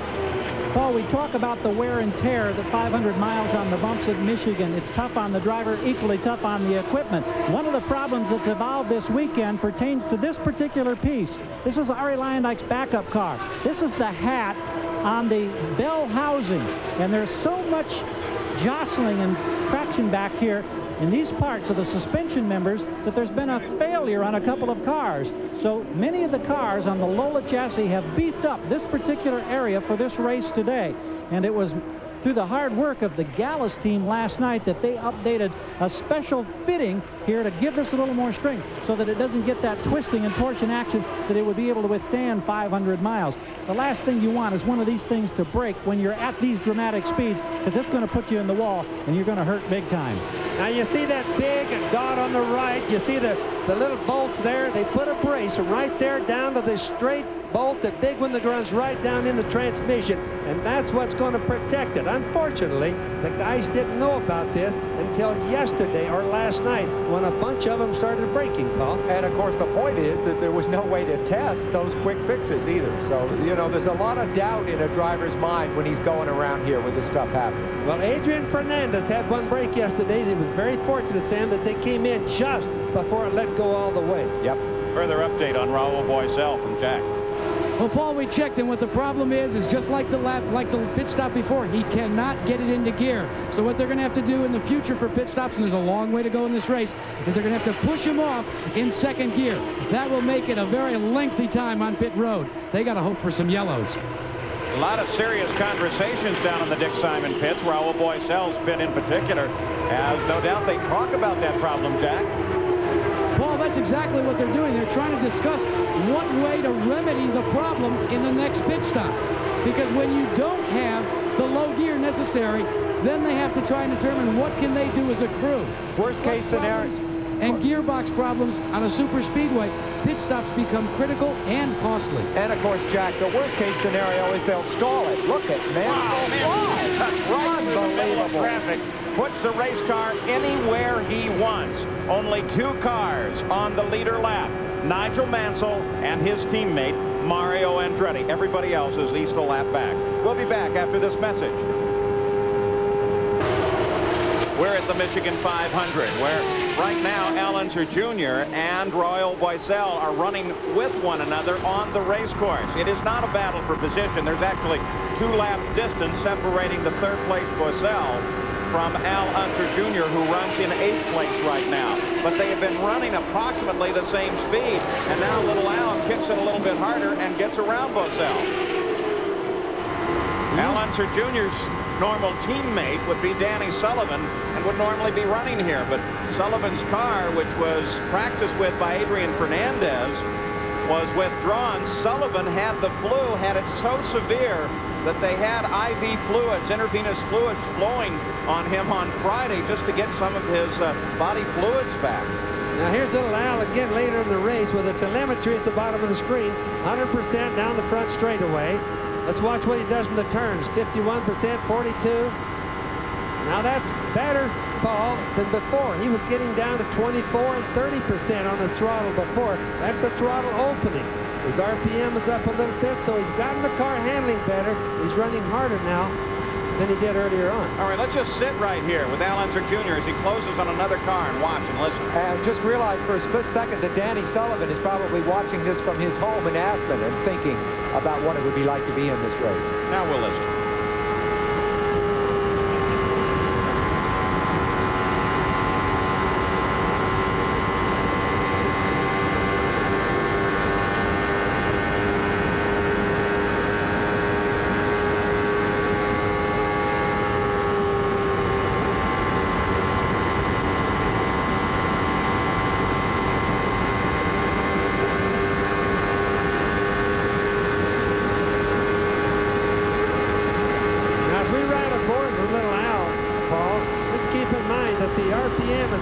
It's really only changing about 1,000 RPM, so we're not hearing a lot, but we can certainly, from the onboard camera, see his groove and how he's reacting to it. The throttle percentage really tells us how much horsepower he's putting out. And Bobby, the interesting thing is he's able to hold it at 100% throttle longer now than when we rode with him earlier in the race, so his handling has definitely improved. We'll continue to listen. Every now and then you hear the song of Goodyear coming through there, too, as the tires kind of squeal on the pavement as he turns into the corner.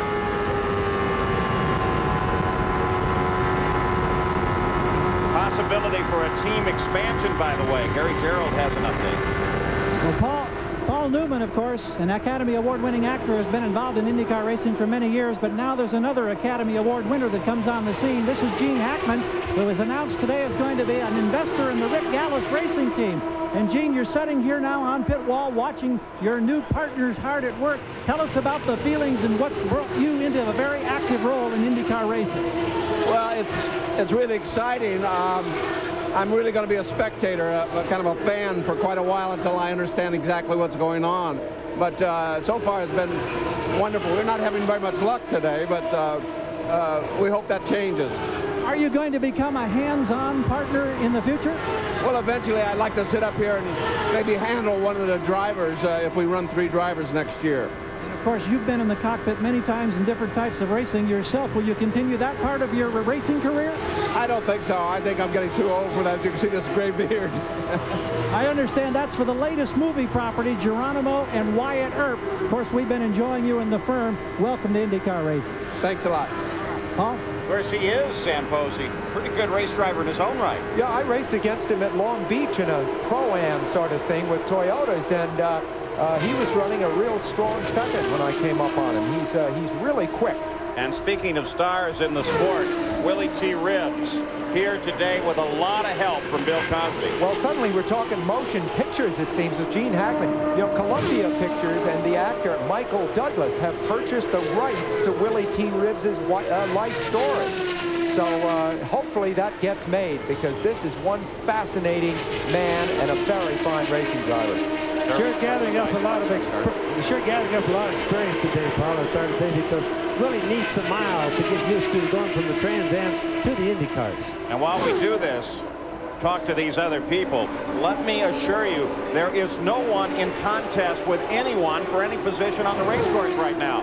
Nigel Mansell and Mario Andretti run alone on the lead lap. Raul Boycell is third. Arie Luyendyk is fourth. Teo Fabi is fifth. In sixth place is Scott Goodyear, Roberto Guerrero. That little pass right there, of course, that put Mario back. He's trying to get him a lap down once again as they continue their battle. Al Unser Jr. is in eighth. In ninth is Robbie Gordon. Bobby Rahal is 10th. There are still 18 cars running in this fight. That may be a record for Michigan. Yes, it's a bunch. It's been a good race, but you watch there, Nigel pulling over to try to lap Mario. He looked up ahead of him, and believe me, they have to look up here when they're in the bank. He says, whoa, there's another car right there. Can't do it. He had to back out and fall right back in behind. Mansell, as you can see on the last lap, on 6 miles an hour faster than Mario Andretti. Mario trying to hold him off, Jack Arute. Well, Paul, we have an interesting scenario unfolding here in the Newman Haas pit. In the case of your leader, Nigel Mansell, in checking with his crew, they feel that they will have to make a 1.1 stop. What we mean by that is they'll have to make one full stop before the end of this race for fuel. Then it most likely will be a splash and go in the waning moments, because the fuel window for them is so close. Conversely, for his teammate Mario Andretti, we checked with their crew, and they say one more stop, and they'll go to the finish. Well, wait a minute. They both stopped at approximately the same time. Mario Andretti 1 lap before Nigel, and yet they think that that scenario will have to play out? Well, Paul, remember, you just alluded to the speed differential. Speed takes fuel. Fuel is what is of a precious commodity right now. So it could be close. But time will tell, and they're both really hoping for a quick caution. And of course, anytime you run down into the pits here at Michigan International, you have the opportunity to lose a full lap with just no problem at all, and certainly can lose a position. So the end of this race now begins to set up some drama as Mario Andretti battles with Nigel Mansell. This is the only contest on the circuit, and it is simply Nigel and Mario trying to get off or on the same lap with one another. There are 60 laps left at Michigan. The Frenchman Olivier Griard just rolled into the pits very slowly. They take the cowling off of the car and begin to check the engine compartment. He's been running steadily throughout the day, though he's been running in the bottom 10 of this race, was in 14th when he came into the pits. Here's another man who's a fine athlete. He has finished the marathon in Rome. He's tough. He had a big crash 2 weeks ago at Toronto down at the end of the pit straight. He was taken to the hospital for examination. He was able to shake that off and come back here as cheerful as ever. He has an old Chevrolet A engine in there and a 92 chassis, Sam. He really did a good job so far today. Scott Brayton, the number 22 car. This is his home track. Quite a crowd here watching and cheering him on. He runs in 11th place. Started in 7th. Had his problems throughout the day. Brought him back to 11th place. But the car is still in trim and running at speed. Perhaps before the end of the day, he can move up. But the real move, Bobby, before the end of this day, let's go back and review as we watch Scott Brayton this Nigel Mansell, Mario Andretti situation. Well, both of them have at least one more stop to do. That keeps them even, separated by a lap. But then Nigel Mansell may come in for a splash and go. And if he does, the pit stop roll in and roll out time, forget the time that he actually spends in the pits, it could only be a few seconds, could erase that 1 lap difference, and Mario Andretti could be right there and right back in the fight. Isn't that right? You're absolutely right, Paul. In fact, the only choice that Nigel has right now is he can't reverse his fuel mileage thing, so he's got to put more distance on Mario, take the lap he's got, figure on throwing it away. This is all provided there's no yellows now. Figure on throwing that lap away, have a little extra buffer to make his extra stop and go, or not stop and go, but a splash stop that he'll have to make. It's a bad decision to make. but often we come to the end of the race and we see exciting things like the fuel mileage making a difference. Marco Greco, who had his problems at the start of this race, couldn't get it started and did not take the green flag with the field, is the last car running on the course in 18th position. There are still 18 cars in this fight. In the meantime, let's go toward Teo Fabi's pit now. Gary Gerald. Well, one of the quiet success stories today, Teo Fabi had boost problems early, started in 8th place. He's been soldiering along in the top 5, currently running in 5th. The crew's getting ready, in fact, right now for a Teo stop. They're hoping that they can get him back out. He can maintain a top 5 position. He finished 2nd here 4 years ago. He'd love to be able to get up there and challenge those Fords before it's all over. Nervous moment for the crew. They know that what they do will count critically to the end of this race. As Teo begins to dial the car down off of the line, Mario Andretti comes into the pits at the same time. Will follow 2nd place Mario Andretti, Jack. Well, Paul, they're going to make some chassis adjustments on the car as they take in as much fuel as they possibly can. They are going to change the tire stagger on the car, and they are considering making a small wing adjustment. There they do. They go to the nose of the car, and this is not a small wing adjustment. It's a turn and a half. So they're going to try and set it up. A very slow stop, 16.5, but remember, it's to take on as much fuel as possible. See Mario Andretti as we watch Teo Fabi, Gary Gerald. And Teo just away in a 16-second stop. Everything appeared to be routine here. I don't think, however, without the luxury of a yellow, he can go the distance. He'll have to be back in one more time. And you saw in Mario's stop, he was going to gesture just to reinforce what he may have said in other communications on the radio, exactly what he wanted at the front of that car.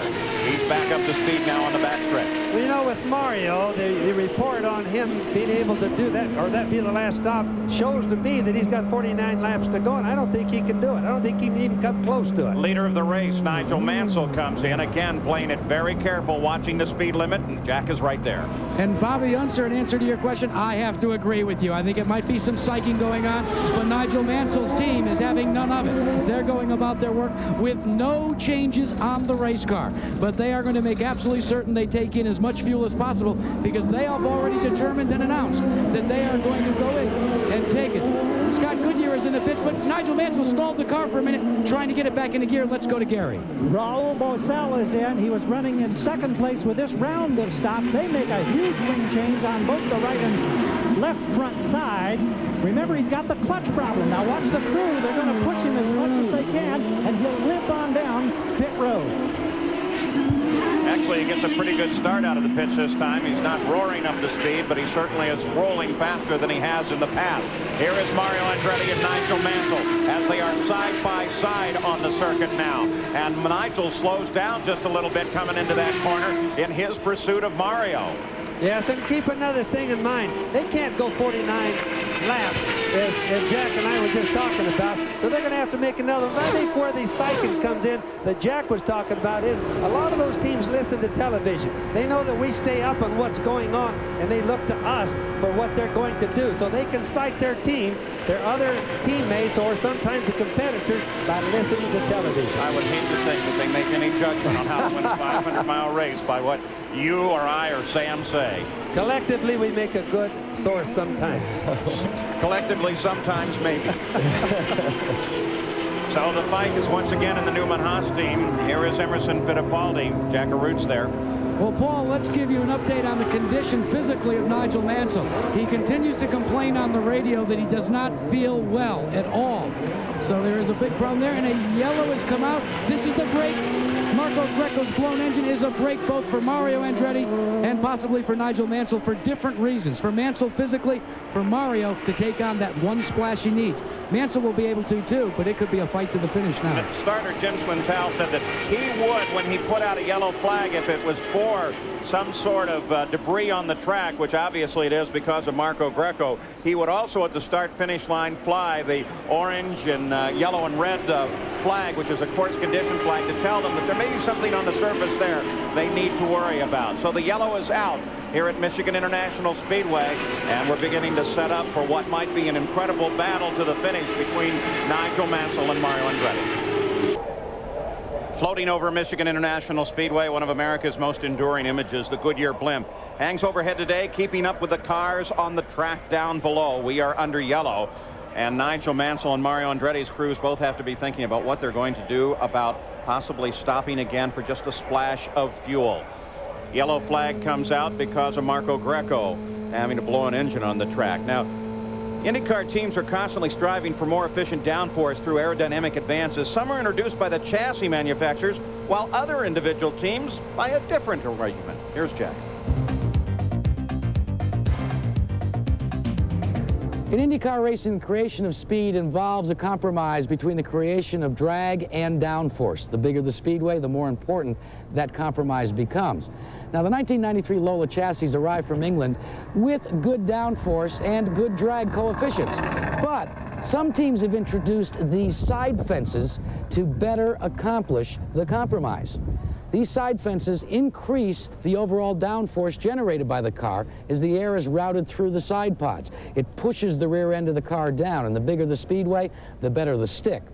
It also reduces the overall drag generated by that downforce because now the air is routed up and over the very wide slicks at the back of the car. In fact, drag is created for the most part in IndyCar racing by these big slick tires. Now, these modifications didn't come from the factory in England. In fact, it was an individual racing team that first came up with the idea. The Dick Simon racing team introduced these side fences to racing. And now, as you look at the field here at the Michigan 500, you find most of the Lola cars carry what we like to call Simon side fences. All right, let's go pit side. A report on Raul Boisel. Here's Gary Gerald. Of course, he's been soldiering with that bad clutch situation. He got away out of the pits last time with no problem, starting in second gear, then jamming it into first. Now they're going to bring him back in, Paul. Dick Simon says they were going to make a split-second decision. They want to top him off with fuel. It's still going to be very close as to whether or not he can get to the checkered flag on this load of fuel. He would have 40 laps to go, but every one of these yellow flag laps is going to help him immensely. So here's Raul now in, and not only will they go for fuel, they are going to change tires as well. So it's fresh sticker rubber. These tires are not scuffed. They made a big wing change, 1.5 turns the last time he was in. They're happy with that. Now they push vigorously. Second gear. He gets out of here in about 15 seconds. Let's go back to Jack. Well, Paul, the brain trust here for Mario Andretti and Nigel Mansell, they have determined that in both cases, Newman Haas will pit to take a splash and go. Both cars are going to come in. There was a lot of conversation on the radio. Nigel requesting, should I or shouldn't I? They're going to play it not at all close to the vest. They're going to play it real conservatively. Come in because of the speed both cars have got, the cushion that they have. They're going to take the necessary fuel because there's still plenty in the tank. Don't worry about that. Of course, they'll try and do it if they can under this yellow. You can see the PPG pace car ahead of Nigel Mansell. The lights are still flashing on the back, and that is an indication to the drivers behind the pace car that there is at least one more lap of yellow flag. Now, Nigel Mansell is going to peel off. Got to be very careful not to get past that pace car as he heads down into the pits and is going to pick up what should be the last fuel of the race. As the starter of the race says, on the next lap, we will go the green flag, Jack. Well, that's a good break. I mean, it's a problem, but remember, Nigel Mansell is at the tail end of the pit road. He's towards turn 1. He again has a problem getting the clutch engaged, but once he passes Arie Luyendyk's pit, he can come to full song. Meanwhile, Mario Andretti going down 1/2 turn on the front wing. He is off and away, so they've taken on the fuel. They're ready to go to the checker. Well, as they'll line up, Nigel Mansell will be the leader of the race. Mario Andretti come out in second place. Teo Fabi comes in and gets his flag to go. You caught a glimpse of Bobby Rahal, who did the same. So everyone should theoretically, Bobby, be in proper position now to run all the way to the end of the race. We'll take a look at the running order right now. I've just run my figures on it, Paul, and they can both go to the end of the race right now if they don't use any more than what they have in the past. Nigel and Mario both gone 38 and 39 laps respectively, and so they shouldn't have any problem. Believe me, they'll be close to out the end. And so with this yellow, Mario has closed up, so he is going to come behind Nigel Mansell as they come back to the green flag, and green flag racing once again. The green is out. We're racing.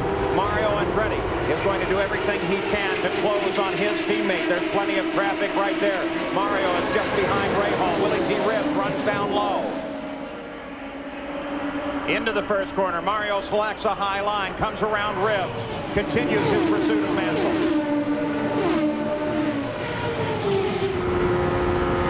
playing such a big part of this.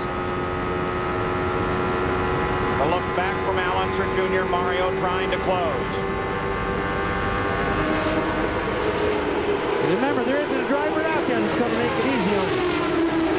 Nigel Mansell setting up behind Raul Boisel, who at speed is very, very quick on this circuit. Boisel is fourth. Lyondike is third. Mansell had to get out of the throttle there as he came up behind Boisel. You see it's killed his momentum for a moment. Watch as he begins his counterattack. This is the kind of thing that can cost Mansell in these closing laps of the race. Anytime he gets involved with traffic, he would love to get clear of all this so that he can deal with Mario on his own terms. Do you mean the inexperience, Paul, because of not having run these high banks ever before, or the question of being blocked? Here comes Mario ripping by Rahal. Simply the question of being blocked. I think inexperience is something that attaches to Nigel Mansell for about 3 laps and then forget it. He knows exactly what's going on. You can see how close Mario came to Rahal when he was drafting him trying to get by, using everything that he could get, because they know they're going to have a shoot-off right at the end. You speak of experience, this is Mario's 29th season, 385 starts. Just incredible. The next most experienced guy in this race is Bobby Rahal with just 74 starts. I think it's so great that Mario started on the pole in the first race here 25 years ago and starts on the pole here today and is now in a shootout with his teammate for the lead of the Michigan 500. And that Newman Haas is running again 1-2 as they did when Michael and Mario were 1-2 here. There is Carl Haas, the architect of this team, and they succeeded back here in 1989. You can see him counting. He's figured up everything he can figure himself right there. But remember, another thing, neither one of these guys really have enough fuel to go on down the road fast. They must keep them in their high gear. They've got to keep everything a little bit conservative because, according to my figures, they can only do about 39 laps compared to what they've done before. Mansell overhauls Boisel, puts him another lap back. Mario Andretti won this race in '84. His son, Michael, won it in '89. And Mario was second. It was a great super 1-2 for the family. '84, by the way, was the same race that had 15 cars finish, the most ever at the Michigan 500. There are 16 running now. Now Nigel handles up Robbie Gordon. You know, he passed Robbie, and Robbie came right back by again. This is a problem sometimes late in the race. But again, there isn't a driver out there to give these guys any slack whatsoever just because they're leading the race. Everybody's cutting their own piece of cake right now. And because of the splash and go, they ended up at the back of the field behind the pace car. Oh, look at him come up on Emerson Fittipaldi. Robbie Gordon may be only 24 years old, and Nigel Mansell may be the world champion, but he isn't cutting him any slack here. And the line that Robbie Gordon has been using, especially off of 4, he can't be more than 3 or 4 inches away from that wall. Well, that's where all the dirty stuff is. Where you see the black stop and the gray start at the top of the track, that's where all the rubber and all the trash has been thrown up all day. So you got to really be careful getting out into that part of the track. They're coming for 4 now. Mansell comes up, but not nearly as close to the wall as Robbie Gordon is capable. He comes around now. Al Unser Jr. lets him pass. That's pretty easy there because that's a Chevrolet engine. The Fords are awesome fast compared to Chevys here in Michigan. You see the interval now. Nigel Mansell to Mario Andretti. Still plenty of traffic for Mario. The highest place Chevrolet is back in 6th place with Bobby, so it looks as if Ford's failure to win a 500-mile race is going to go by the board. I think they're going to win one here today. So Mario Andretti continues his pursuit of his teammate. Nigel Mansell is about 3 seconds ahead of Mario Andretti. We'll be back after this message. Nigel Mansell is leader. Mario Andretti is the key factor right now as he tries to catch up to Nigel. Mario is still having to handle traffic. Nigel, for the most part, has gotten through all of the traffic and is now beginning to inch away from Mario. Well, Paul, Mario's not handling good. You watch him there, the right-hand side of the screen, well, a little red on top of it. He can't even handle Boisel. Boisel has come back by him, and you can notice that Mario's not making it good through the turns. So the adjustments that they did in that last pit stop were obviously the wrong way. Mario pushing way up toward the gray on all of the corners now. Well, Bobby, we noticed that on Mario's last pit stop, when the crew was adjusting the front wings, you saw him waving frantically from the cockpit. It's not impossible. You see him try. Boisel on the high line. No, that's a gutsy move by Mario. Mario stays right in there in traffic, got up as close to the wall as I care to get. Now, who would think you'd have this close to racing last? Boy, that is really taking a deep breath. Mansell got captured right on the bottom. Mario took a big risk going on top, and he made it. Mario is about 8 seconds behind Mansell. He had to do that or just forfeit the race. We have less than 15 minutes of racing to go. You see Carl Haas, he switched ends on the cigar there. Obviously, that's all he can do in terms of technical adjustment. Roberto Guerrero comes in once again. Remember, he's been stopping the entire day off of the regular sequence, so this is really a routine stop for Roberto and will be the last in his race. Let's get an update now from Jack Arute. Well, Paul, Mario is a 1 kg driver. Remember, we just saw that move where he split with Raul Boesel. In the drivers' meeting, they were discussing what lapped race traffic should do. Many of the drivers said stay low. Mario raised his hand and said, I think it would be better if the lap traffic stayed in the middle groove. That way, if you're racing for position, one driver could go high, one driver could go low. In the case of Yogi Berra, maybe it was deja vu for Mario all over again. Oh, boy. I think it's easy to talk about tactics and strategy, but it's quite another thing to execute a maneuver like Mario just did. I think in a sense, you know, he's fighting today for a bit of family honor. His son Michael has become an object almost of derision to the European press, elements of the U.S. press too, and I think that Mario's pole position yesterday, and now this brilliant performance today, boy, it puts the Andretti name right up in the headlines again. Here's Mario's move just a moment ago through traffic. We looked at it once again. That was really a calculated pass by Mario. A lot of luck. The drivers did go where he needed them to go. It looked like a pretty risky one to start with, though. When you think over his long career, you know, how many chances like that he has taken, it is remarkable that this man, Mario Andretti, is still driving a racing car in one piece. Mario was running laps while he was in traffic with Boesel and everyone else at 211 miles an hour. But now he is up running laps nearly the equal of Mansell. Mansell's just a tick over 223, and Mario is at 222. We don't want it to happen, but just think of the race we would have if we do have another yellow for some reason, hopefully not an accident. But these two guys are so closely competitive today that the shootout is really looking like a good one. When Mario emerged from that traffic, he was 8 seconds back. He's now a little over 9 seconds back. So he is not right this minute running quite as fast as Nigel Mansell. Part of the reason, of course, is that Mansell has a clear racetrack in front of him. Mario still has some traffic to concern himself with.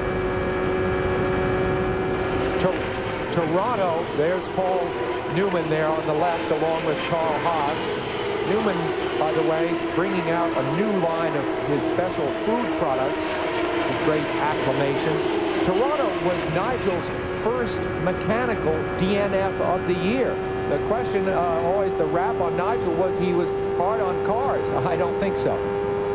So Nigel Mansell is in the lead. He's been the power throughout the race. Chip Ganassi keeps track of his third-place driver, Arie Luyendyk, the number 10 car.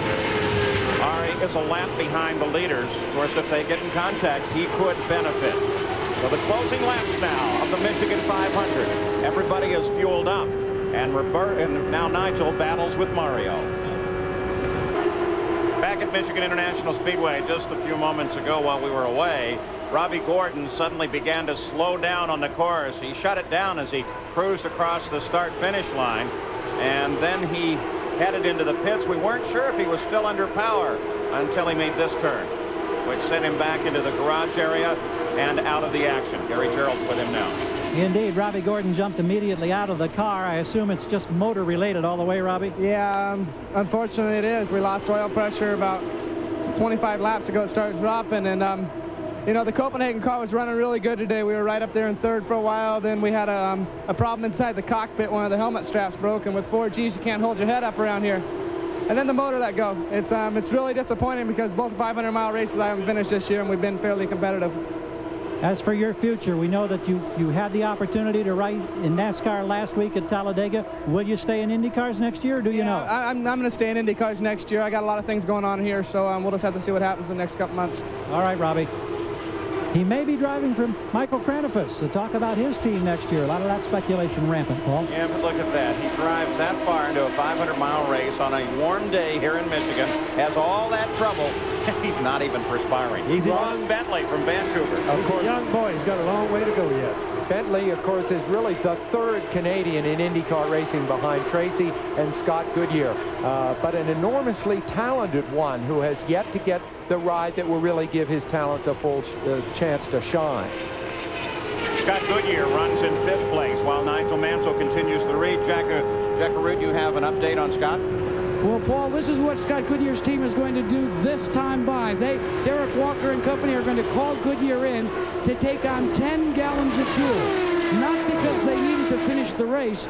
They feel they needed to go up to full lean, be able to run in that top gear and be able to try and chase down Raul Boesel. They say it's a calculated gamble, but they feel it's the only way they have a shot at maybe taking over 4th position. So they're going to take on 10 gallons and then let it go. Goodyear on pit road, gets a sight on his crew, and will bring the car carefully to a stop and take on, as we said, only 10 gallons of fuel.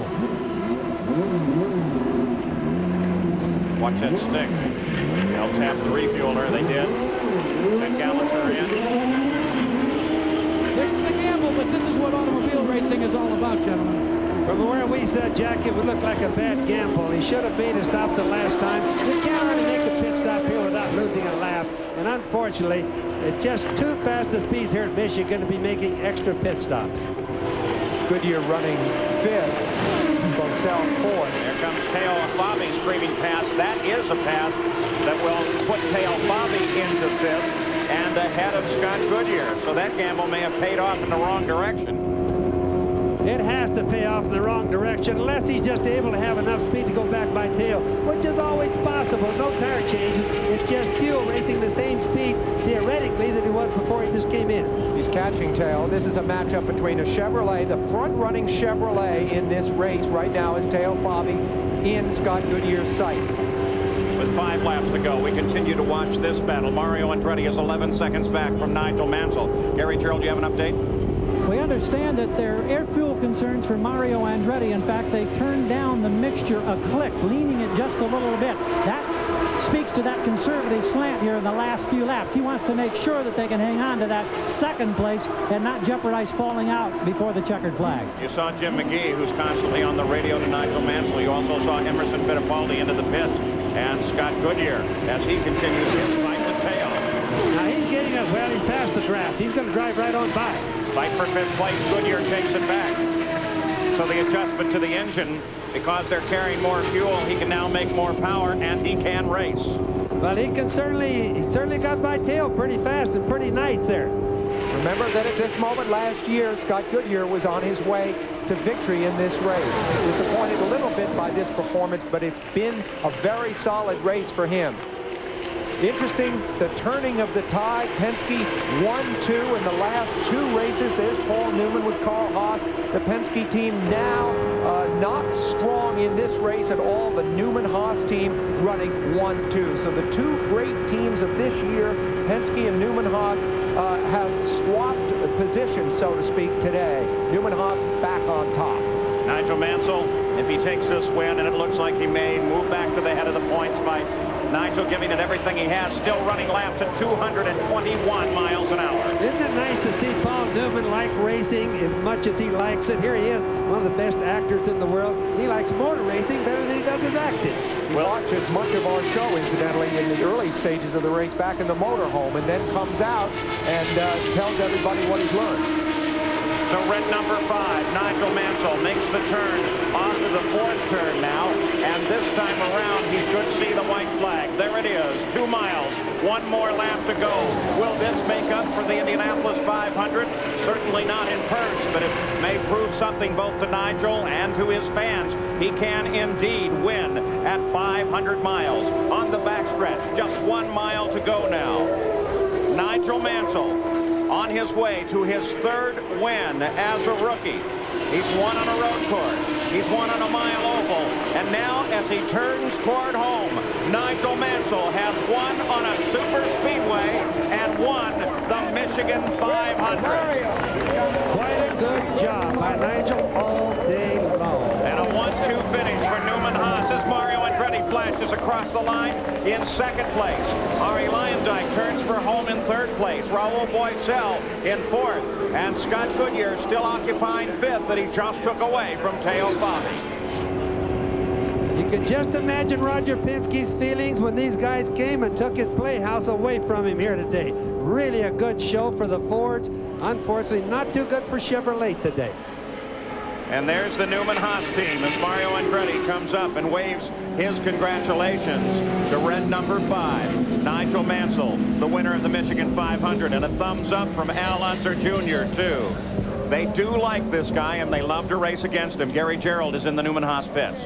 Well, Jim McGee, final conversation to his man. How about this rookie in this IndyCar business, Jim? You got to just shake your head in amazement. Yeah, he is. He's amazing. You know, the team did a heck of a job. You know, the Kmart Texaco car really ran super all day. Both cars, and, you know, with Mario's great finish in qualifying, it's been a great day for Newman Haas. Indeed it has. Get to victory lane. Thank you. Thank you. All right. Back at Michigan International Speedway, there's second place Mario Andretti, smiling, happy, non-pulsed at the completion of this event. He finished 9 seconds behind Nigel Mansell. Mansell, on the other hand, has not yet climbed out of the race car. As a matter of fact, his team is hovering around him. They've been pouring water on his head, giving him a drink of water. He is totally exhausted at the end of the day. Let's consider the difference in ages between these two guys. 14 years older than Nigel, but evidently the effects on Nigel are a great deal greater. Now, of course, Mario's done this before. This is Nigel's first win. Well, a lot of Speedway, I should say. A lot of showbiz with Nigel, but he's an awfully good race driver. He certainly went fast today, but I do like to see that Mario being that much older. Looks like he could run another 500 miles, and Nigel doesn't look like he could have made it the last 400. Well, Mario Andretti finished second. We'll give Nigel a few minutes to recover and go to Gary Gerould, who's with Mario. Mario, they're commenting here as you talk with your crew about how remarkably fresh you look. You've put in 500 grueling miles. You've got a few years on some of these other guys in here, and yet you look like you held up very, very well. Well, I guess I'm thankful for that, obviously. I work at it pretty hard, and I take pride in that. I think it's very important, especially, as I say, at my age, I don't want to give anything to the youngsters physically anyway. And I'm, as I say, I'm tired, of course. My arms are ready to fall off, but we're still okay. Tell us quickly about that incident coming out of the pit stop when you looped it around and then you made that bootleg turn, kept it running. The crowd was standing, screaming, and you saved yourself a lot of discomfort and maybe great embarrassment. Yeah, well, of course, but to get out of the pits were so tight, I had to turn really sharp to miss Nigel's tire. And then when I whipped it the other way, there's absolutely no grip. And there are 2 patches, and it caught me out. I just didn't have enough lock, to catch it back, and I figured, oh, boy. But kept the engine running, and then I figured, well, as easily as it spun this way, I know I can spin it the other way, so. High drama on pit road. Congratulations, Mario. Thank you. Jack? Well, Gary, it's just typical. Once you get the adrenaline and it starts to settle, you come into victory lane, it all begins to fall around you. But Nigel, first of all, I know you're exhausted, but congratulations. 500-mile victory, you're first. Just fantastic, and all credit to the team. The team did just a fantastic job, and I lost a lot of my readouts on the dashboard, and I was relying very strongly on the team and Jim McGee to give me the information. And I'm just so happy. It's a fantastic victory for all the sponsors. But I'll tell you, I don't mind admitting I'm bushed, I'm tired. This is only the second 500-miler for you. Is this more exhausting than your outing at Indianapolis? I've never felt so rough. Personally, I feel real tired. And, the track's a great track, but it does, as Mario said, it does beat you down, and I'm beat now. Well, you've run practically every great world racing facility, the current world driving champion. How does a 500-mile race now compare to your efforts in Formula One in the past? I've never been in anything like it in my life, and I'd like to congratulate Roger Penske on this You know, the layout of the circuit is fantastic. It's so different to Indianapolis. It stands on its own. I mean, 2 great 500 milers, and I'm just happy I won this one. And you got the points lead back. Yeah, that's all credit to the team. I mean, the team just did a wonderful, wonderful job. Well, a little bit of a cloud cover has come over. We're going to let you try and get your stamina back. Congratulations, Nigel.